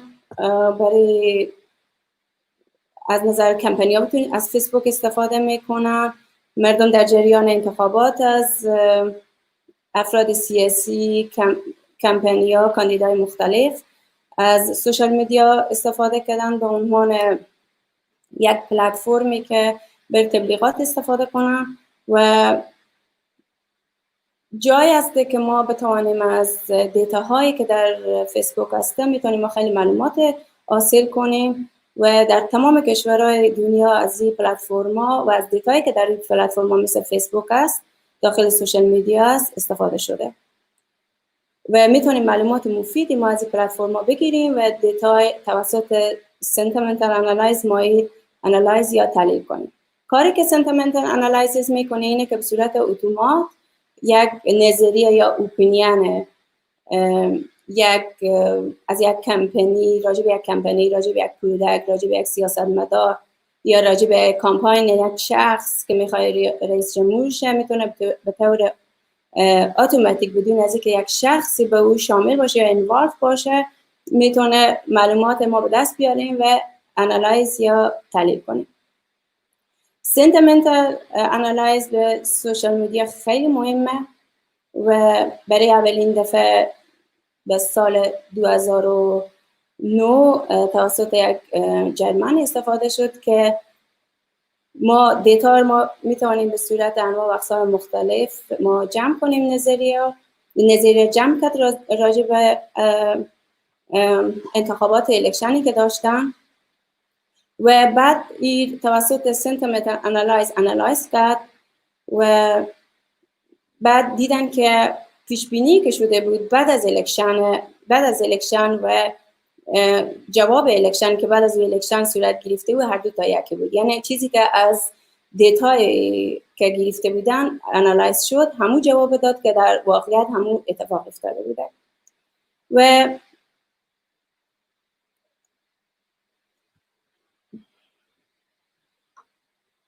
در سال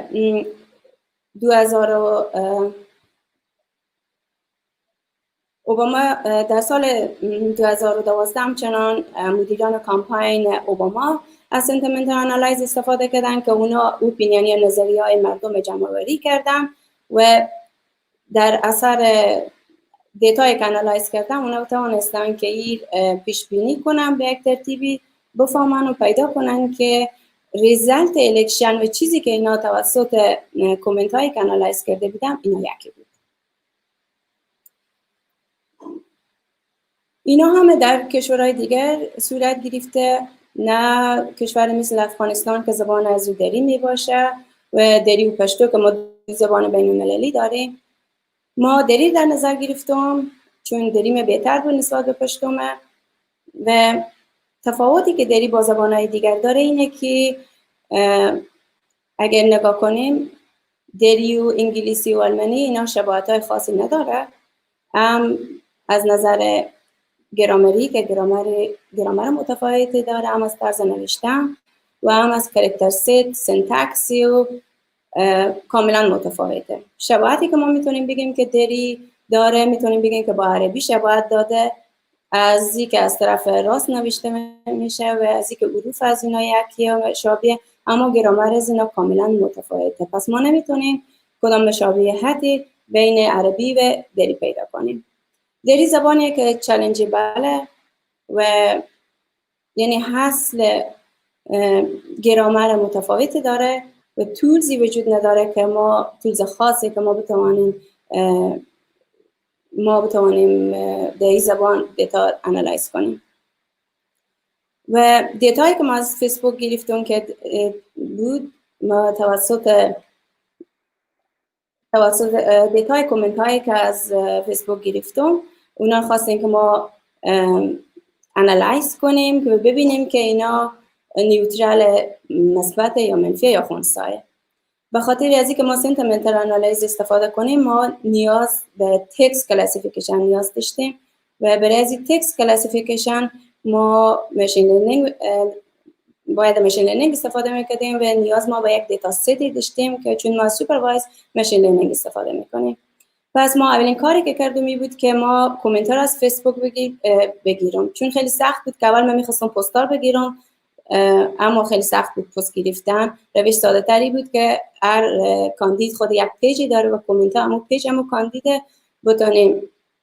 بتونم اونا رو بگیرم دانلود کنم و من کامنتار توسط commentexpert.com بتونستم بگیرم دانلود کنم بخرم از این سایت و بعد از اینکه من کامنتار گرفتم جور شد بعد از او توکنایزر انجام دادم و توکنایزر به این معنا که ما توکنایز کردیم یعنی که جملات ما تبدیل کردیم به کلمات مختلف، یعنی که برای ماشین لرنینگ کار آسان‌تر میشه برای از اینکه ما بتوانیم پیش بینی کنه از اینکه جمله باشه بگیره یا یک کلمه میگیره و راحت‌تر رو میتونه انالیز کنه.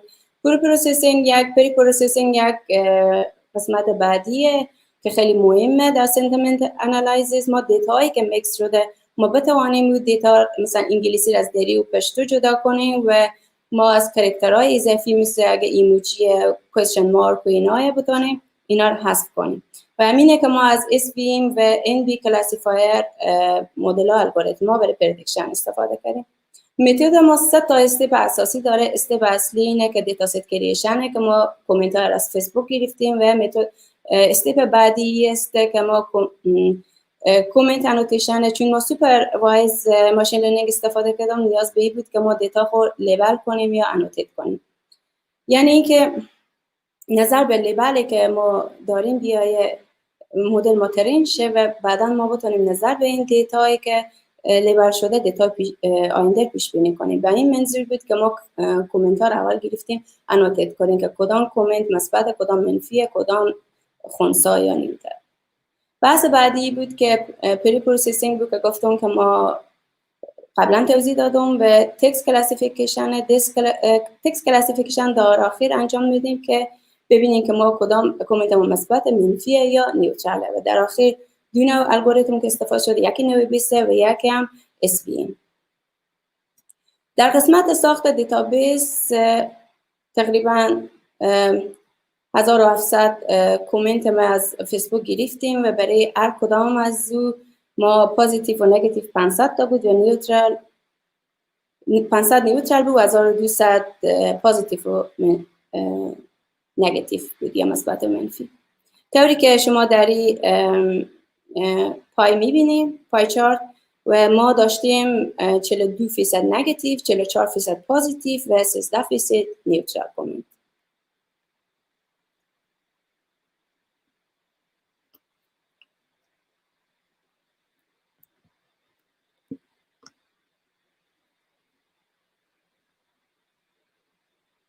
و ما از چی الگوریتمی که استفاده کردیم طوراً که قبلا ما گفتم که ما از دو نوع الگوریتم استفاده کردیم. یکی بود که SVM بود و یکی دیگه هم بود که SVM بود و این الگوریتم ما از دو طریقه، یکی الگوریتم اپروچی که استفاده شد به دو ترتیب بود، یکی پارامتریک بود و یکی نان پارامتریک بود. پارامتریک به این معنا که ما از نوع بیس استفاده کردیم. نوع بیس به این معنا که از این به اسم چی یاد میکنم، یعنی پارامتریک، یعنی اینکه و نان پارامتریک داریم. پارامتریک به این معنا که ما از ترنینگ ست ما هر قدر که ترنینگ ست ما زیاد میشه ما میتونیم که تعداد نمبرهای پارامتر ما بالا میبره. و ترنینگ مدل ما دیتا سیتی که داریم به دو رقم تقسیم کردیم، یعنی که یک ترنینگ 80% ترنینگ ست گرفتیم و ما 20% تست دیتا گرفتیم. یعنی که تعداد دیتایی که ما گرفتیم باید لیبلندی کنیم. یعنی ما مدل ما طوری ما لیبل کردیم که 80% از شد ترنینگ ست و 20% شد تست ست. و الگوریتمی که قبلا گفتم ما استفاده کردیم یکی نوع بیسه و SVM. یعنی این که ما دیتای اینپوتی که میدیم طوری که ما قبلا گفتم که چون سوپروایز ماشین لرنینگ ما لیبل بندی میکنیم و به ماشین میدیم و ماشین لرن میکنه میآموزه و بعد از اینکه از اون لیبلای که دادیم آموخت برای ما آوتپوت میده. یعنی که اینپوت ما میدیم و آوتپوت او برای ما پیش بینی میکنه، میگه طبق دیتایی که لیبل شده.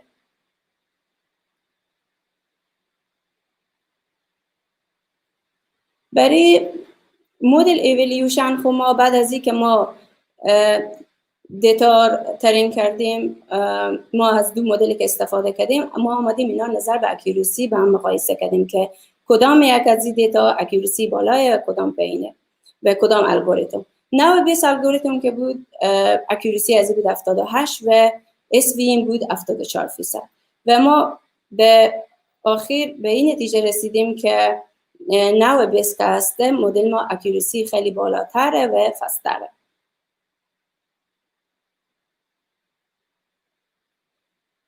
بعد از اینکه ما دیتایی که جمع آوری کردیم نظر بیاندازیم ببینیم، گرافی که ما اینجا جور کردم دو تا کاندید مشهور در جریان انتخابات که بود گرفتیم، یکی دکتر صاحب عبدالله بود، دکتر صاحب اشرف غنی بود.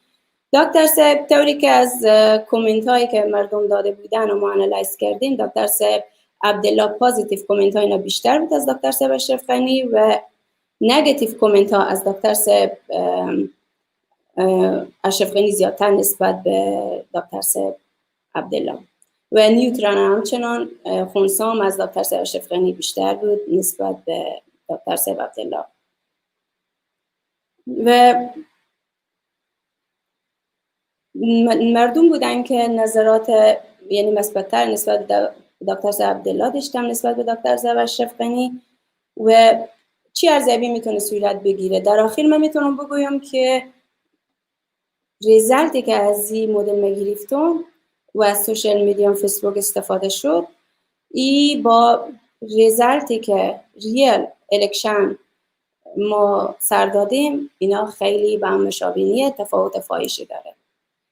و یعنی که طوری که همگی ما میفهمیم به الکشن سال 2019 دکتر صاحب اشرف غنی برنده شد و به این ریزالتی که فعلا این دیتا داده خیلی متفاوته، یعنی تفاوت فاحشی داره چون فعلا دکتر صاحب اشرف غنی رئیس جمهوره. پس ما میتونیم به این نتیجه برسیم که فیسبوک یک پلتفرمی نیست که ما بتونیم نتایج انتخابات پیش بینی کنیم توسط از این کامنت هایی که داده شده، چون اشخاص متفاوت و افراد متفاوتی میانجی کامنت دادن و نتیجه‌ای که از این به دست آمد او نتیجه‌ای که در واقعیت صورت گرفته نیه. مدلی که ما جور کردیم درسته، اما فیسبوک یک پلتفرم درستی نمیشه برای از اینکه ما بیایم پیش بینی کنیم مثل دیگه کشورها نتیجه انتخاباته. و در آخر میخوام یک موضوع دیگه هم اضافه کنم که قبلا استاد بیر خیبینن گفتن که این موضوع کاملا سیاسی نیه، به خاطر از اینکه دیگه کشورها همه این کار کرده بودن و آماده بودن دیتای از توییتر گرفته بودن، توییتر آماده بودن انالایز کرده بودن و آماده بودن پردیکت کرده بودن که در آینده کی رئیس جمهور میشه یا کی نمیشه، که همچنان ترامپ هم به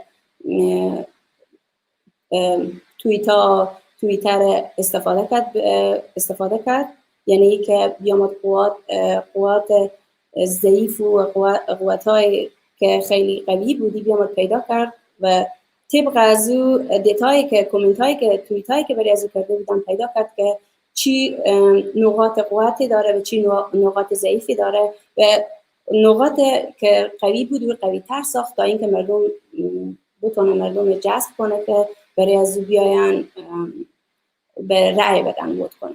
و من فقط میخواستم بفهمم یا چون ما به افغانستان غیر از دیتای کانکور دیگه دیتایی هم در دسترس نمیه خیلی زیاد و دیتای نداریم و همچنان که داریم هم به دسترس قرار نمیدن.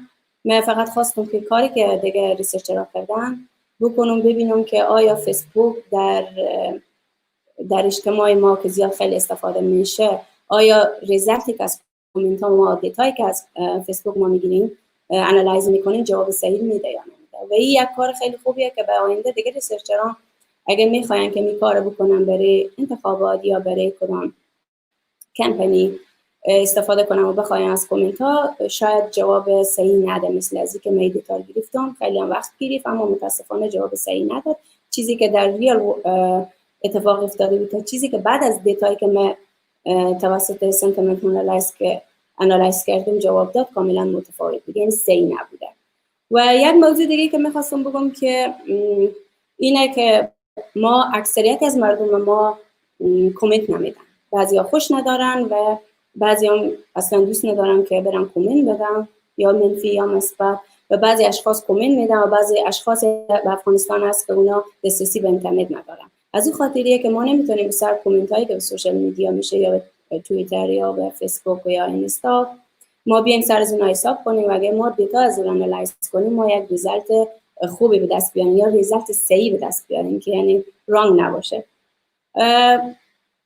در آخر میخواستم یک موضوع دیگه هم بگم که سنتیمنتال انالایزیس خیلی به افغانستان شاید جدید باشه و شما خیلی دیتا ست های میتونیم که از کگل بگیریم اگر دیتا ست نداریم و یا دیتای در دسترس شما نیسته، چون خیلی سخت. من خیلی به سختی یعنی من خیلی اول ریسرچ کردم که ببینیم کدام دیتا ست از افغانستان ما می داشته باشیم دیتا از اون انالایز کنیم، اما متاسفانه هیچ دیتای در دسترس ما نبود غیر از کانکور که کانکور خیلی سر از کار کردن و میشد که به این فکر شدیم که ما میتونیم که دیتا یا کامنت های فیسبوک خریداری کنیم و ما بیایم سر از کار کنیم.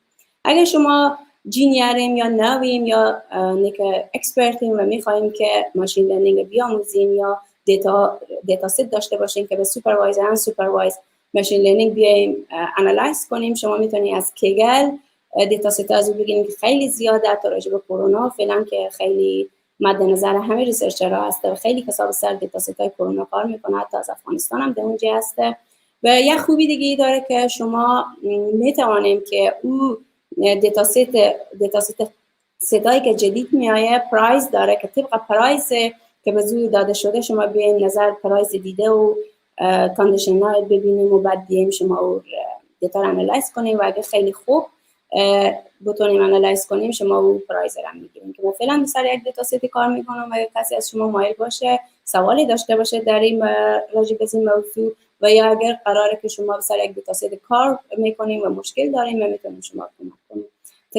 تشکر از اینکه گوش کردیم تا حالا با ما بودیم. یک جان سپاس.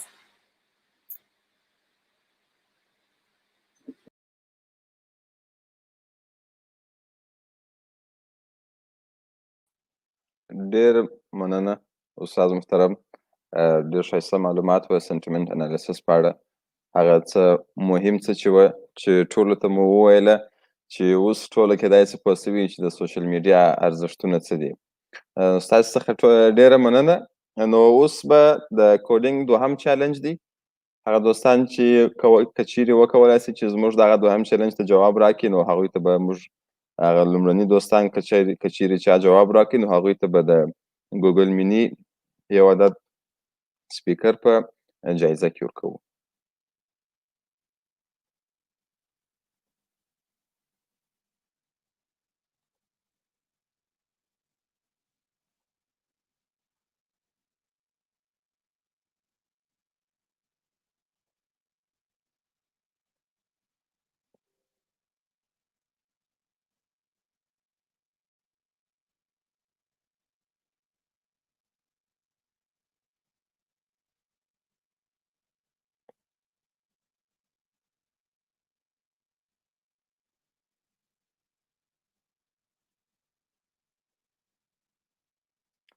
ښه، زما سکرین فکر کوم لږ مشکل لري. زه به کوښښ وکړم چې تاسو ته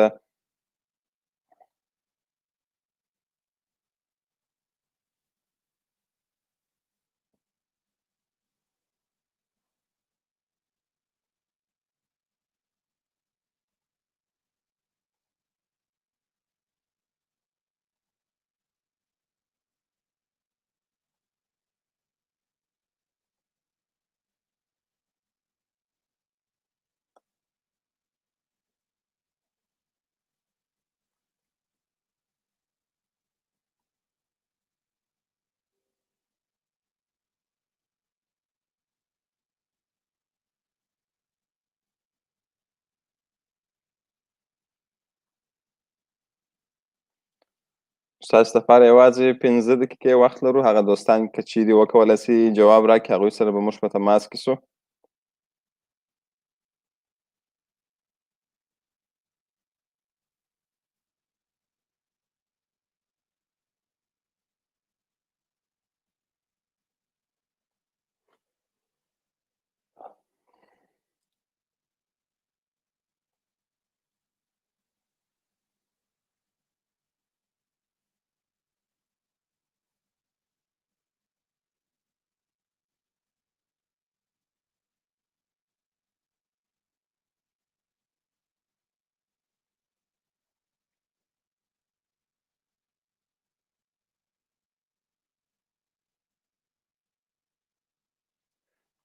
ډېره مننه ستاسو څخه.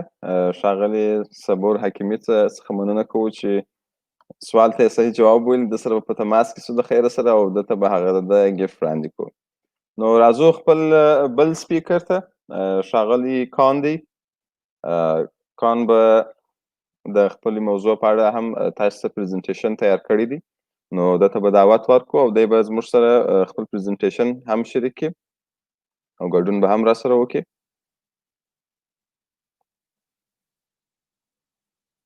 Hello, Khan. Hi. Thank you, man. Please continue, Khan. Okay. Can you see my screen?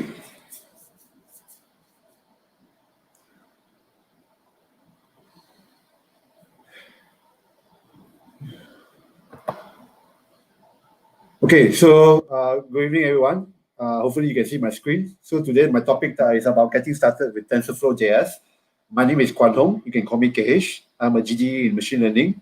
I'm from Malaysia. Okay, so why do we do machine learning in JavaScript? Okay, so we know JavaScript is very popular. Okay, now we can actually do machine learning in JavaScript. Okay, the reason why we want to do machine learning in JavaScript is because using machine learning with JavaScript, you can actually run in multiple platforms. You can run in a browser, you can run at a server side, you can run on a desktop, mobile, and even IoT devices. If you look at the platform itself, you can see if it's browser, you can run in multiple browser, Chrome, Safari, Firefox, or even Microsoft Edge. If you run on the server side, you can actually run it as Node.js. If you run in mobile, you can actually have this as React Native or WeChat or progressive web application.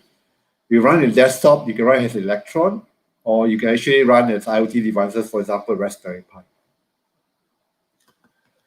So one of the ways to actually run machine learning on JavaScript is basically you can run and retrain and write the code. Okay, so basically there's 3 ways you can actually run machine learning in JavaScript. First, maybe you can run an existing model. So model that has been trained, you can actually run it. So you can actually use all these pre-packaged JavaScript, or you can actually have a code written in Python and then you just convert it, okay, into JavaScript. Another way is you can actually retrain an existing model. So if you have a model that's already been trained, okay, you can actually do some sort of retraining or transfer learning, okay, that you can actually do that.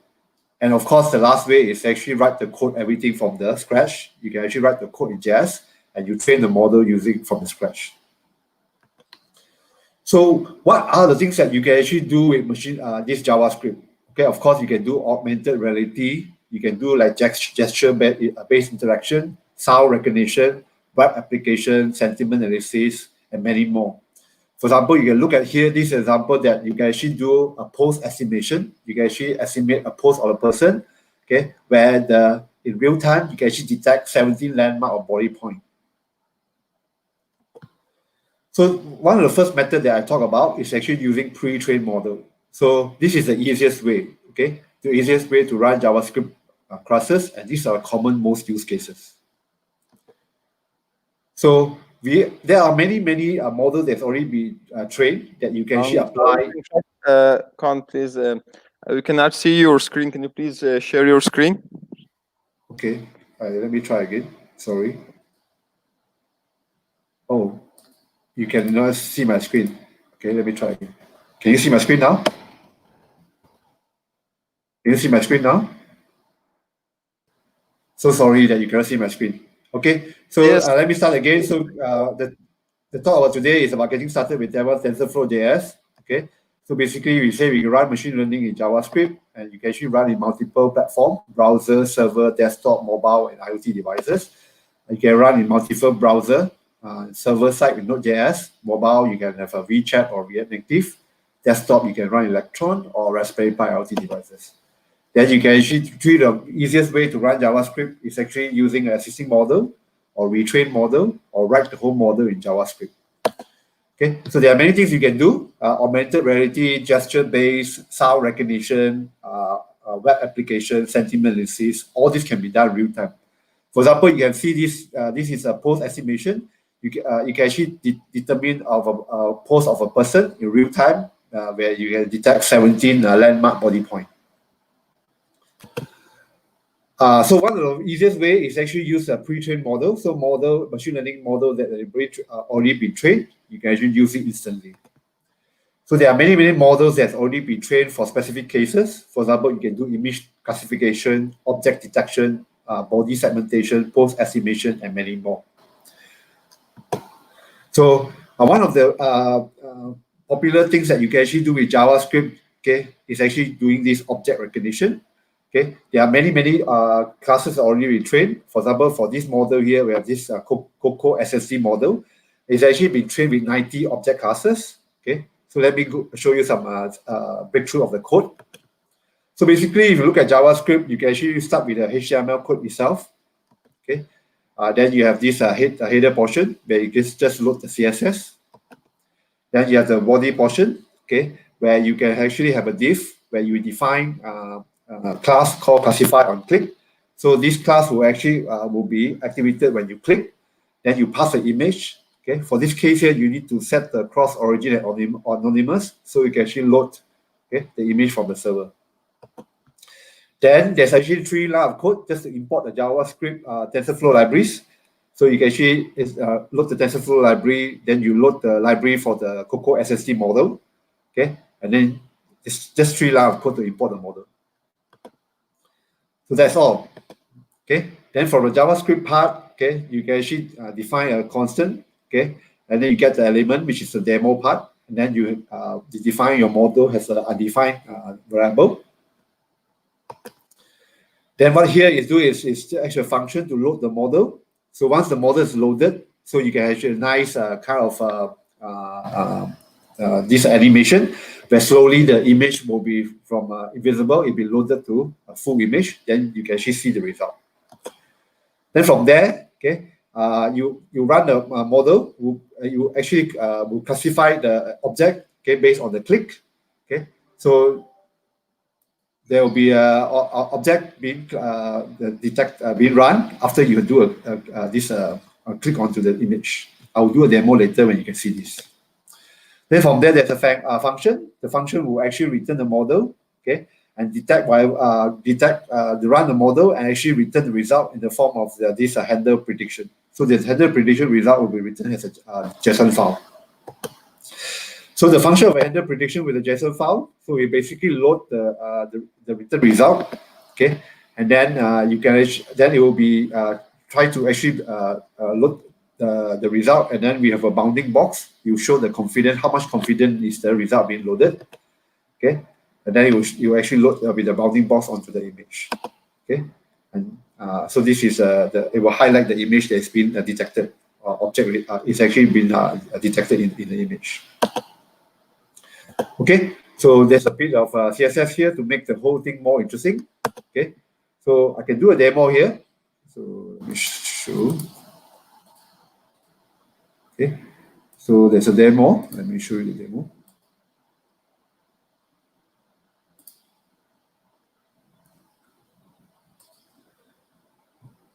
Okay, so now the image is being loaded. Okay, so at the beginning when the image is being loaded, okay, it's actually invisible. Okay, so this is actually been done real time now. So the image is being loaded, and then once the image is loaded, you can click on the image. Okay, and then you can detect that this is a dog with a 97% confident. Okay, and then this is a cup with 71% confident. Okay, so it actually can also work in multiple objects in one scene. For example, this case here, you have 3%. So you have a person with 90% confident, and this person also or detected as a person with 96% confident, and this is a dog with 53% confident. Okay, and not just that, you can actually do the whole thing in real time. For example, now I'm actually doing this in real time, so you can see the detect as a person. Then I can actually hold this, for example, this. Okay, maybe he will detect. No, he cannot detect his. So let's try this. Okay. Yeah. So maybe you can see there's an object here. Okay, so you can actually detect so you can detect. So for this case here, it's actually 90 object classes have been trained. So you can see this can actually be done in real time. Okay. Besides that, what else can you do? You can actually do face match. Okay, so the trained model is only very small size. You can actually load in mobile devices. It's just 3 MB. So you actually detect 468 landmark on the face. Okay, you can actually detect it on the real time. For example, you can see this lady here. I can actually detect the face of the lady, and then you can see actually the lady is not wearing any lipstick. Okay, so with the detection of the face, you can actually select different color of the image. Then you can actually put a lipstick color onto the face. So I can actually do another demo here for this case. So let me close this. So another demo.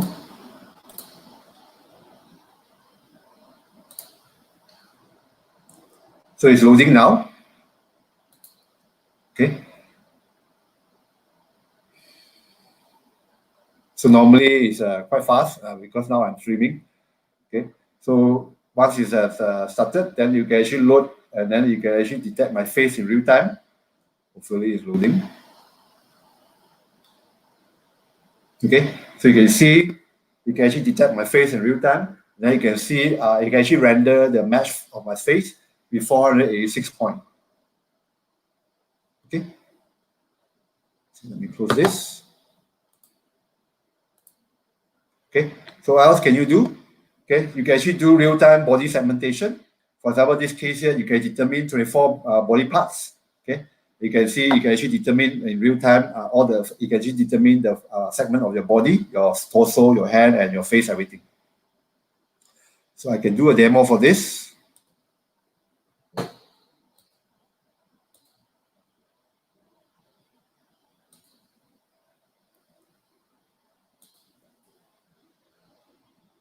Okay.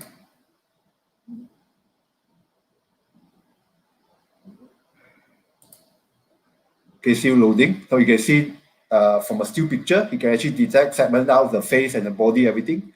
So for multiple person, you also can detect that. And again, you can actually do this in real time. Let me see, let me load it. So you can see, you can detect my hand in real time.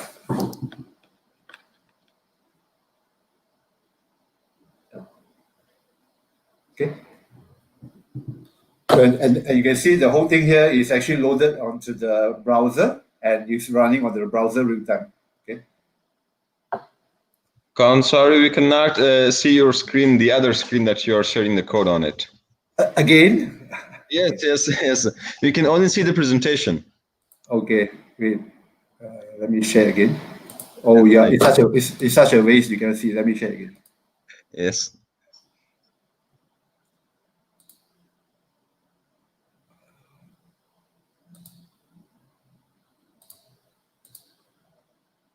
Can you see this now?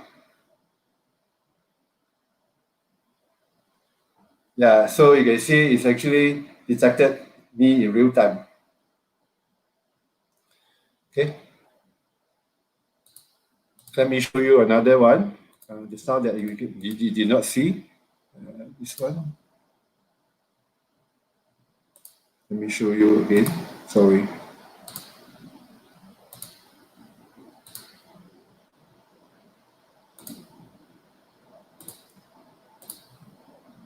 Can you see this? It's actually detect my face in real time. So you actually detect 480 point on my face, and then you render the face in real time. Okay. Another one that I showed you just now was this.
Okay, so another one that I show you just now is this, where you can actually detect the dog.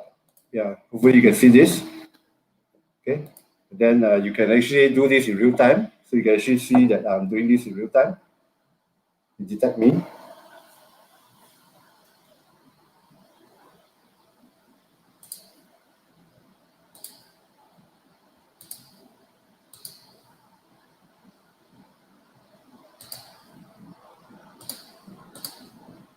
So you can see it's actually doing a lot of things. You can real time. For example, this case here, this person is actually detect him. Then he can actually do real time remove him on the fly. So you can actually remove him that on the live that you can see, then he become invisible.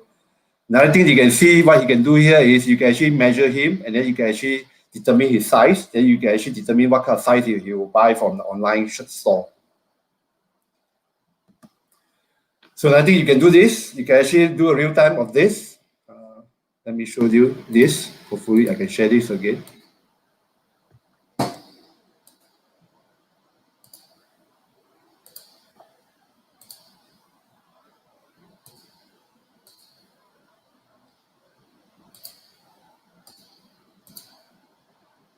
So you can see, you can actually detect my face real time. Okay. And then I can actually run and this in real time. So at this, everything is run onto the browser. You do not need to install anything. And then the model is being trained that you can actually do this in real time.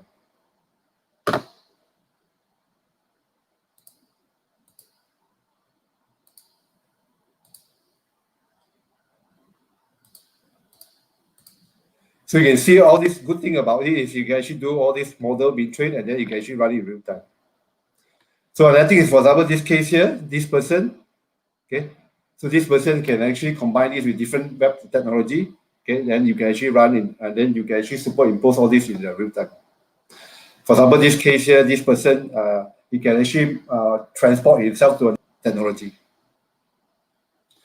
So in terms of other techniques you can do is transfer learning. So basically you can actually pre-train a model that been trained outside there. So one example is this. Let me show you this.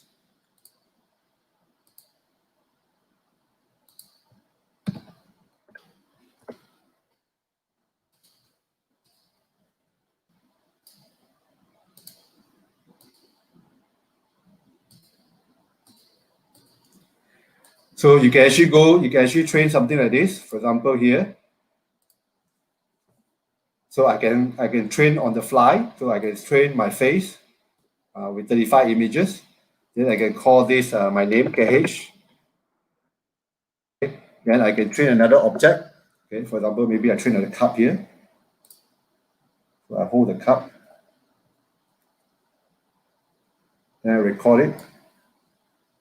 Around 35 images also. Okay. So I can call this a class, cup. And I can actually train it now, train the model.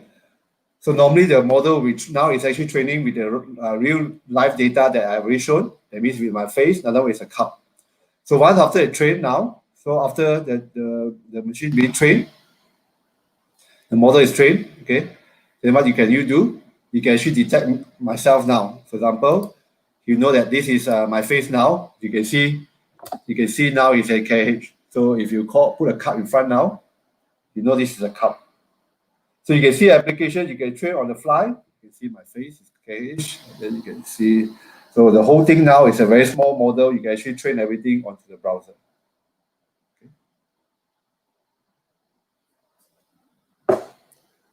Okay.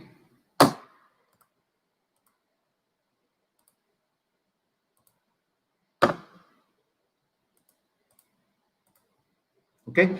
So that's a transfer learning. Of course, you do not. If you want to have more images, you can actually train it on the cloud using GCP.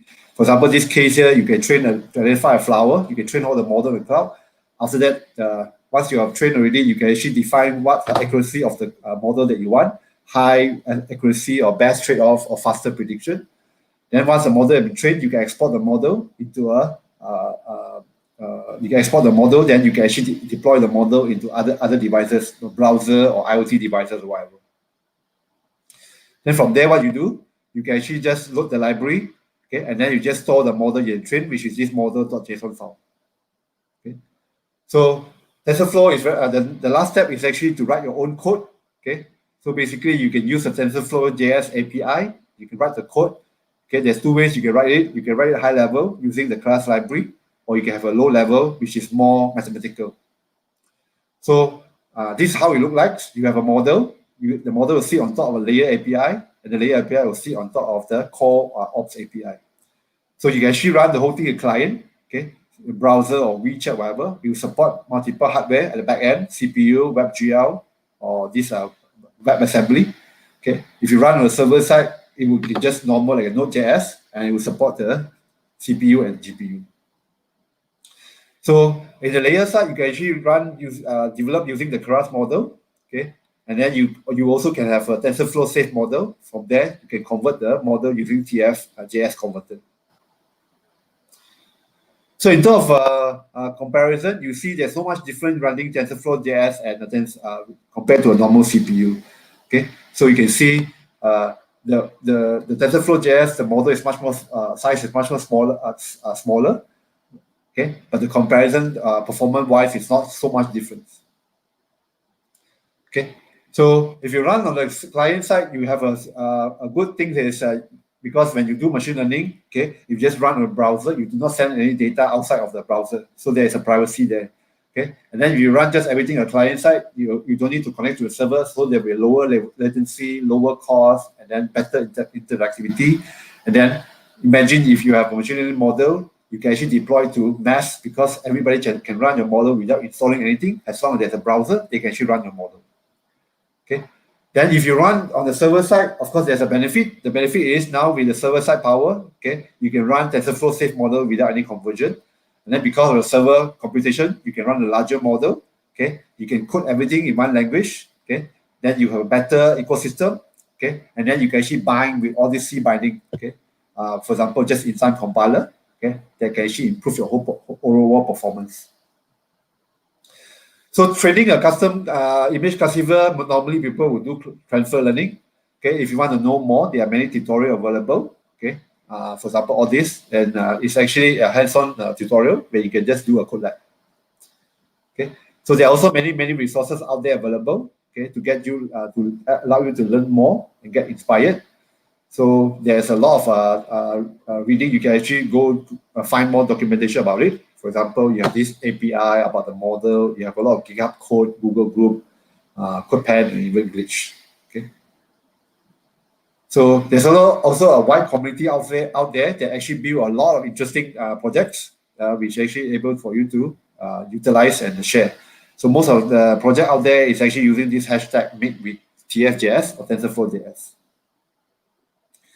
So whatever that you can do now with the library available is you can actually do a lot of interesting things. Okay. So that's the end of my talk. Hopefully I have shown you, get you inspired that what you can do with TensorFlow.js, and we can't wait to see what you can actually do with all these things that are available for you now. Thank you so much, Hong. I really enjoyed, and your presentation really inspired me. Thank you. TensorFlow, I really like it, and I used to play, and thank you for your resources. Unfortunately, we are running out of time, and there's no question for you. Thank you so much. Thank you. Thank you for having me. Have a good day. Bye-bye. Yeah, bye-bye. فکر کنم که ما به آخرین پرزنتیشن ما بود و فکر میکنم که باید ما خداحافظی بکنیم. تشکر از کسانی که همه عزیزانی که بپیوستن به این ورچوال ایونت ما و تا حال ما همراهی کردن. یک جان سپاسگزارم. امیدوارم که فردا هم انشالله همگی با ما باشیم. تشکر استاد فوزیه. شب همگی بخیر. فردا ساعت 7 شام انشالله خدمت تمام دوستا می باشیم. خداحافظ. خداحافظ.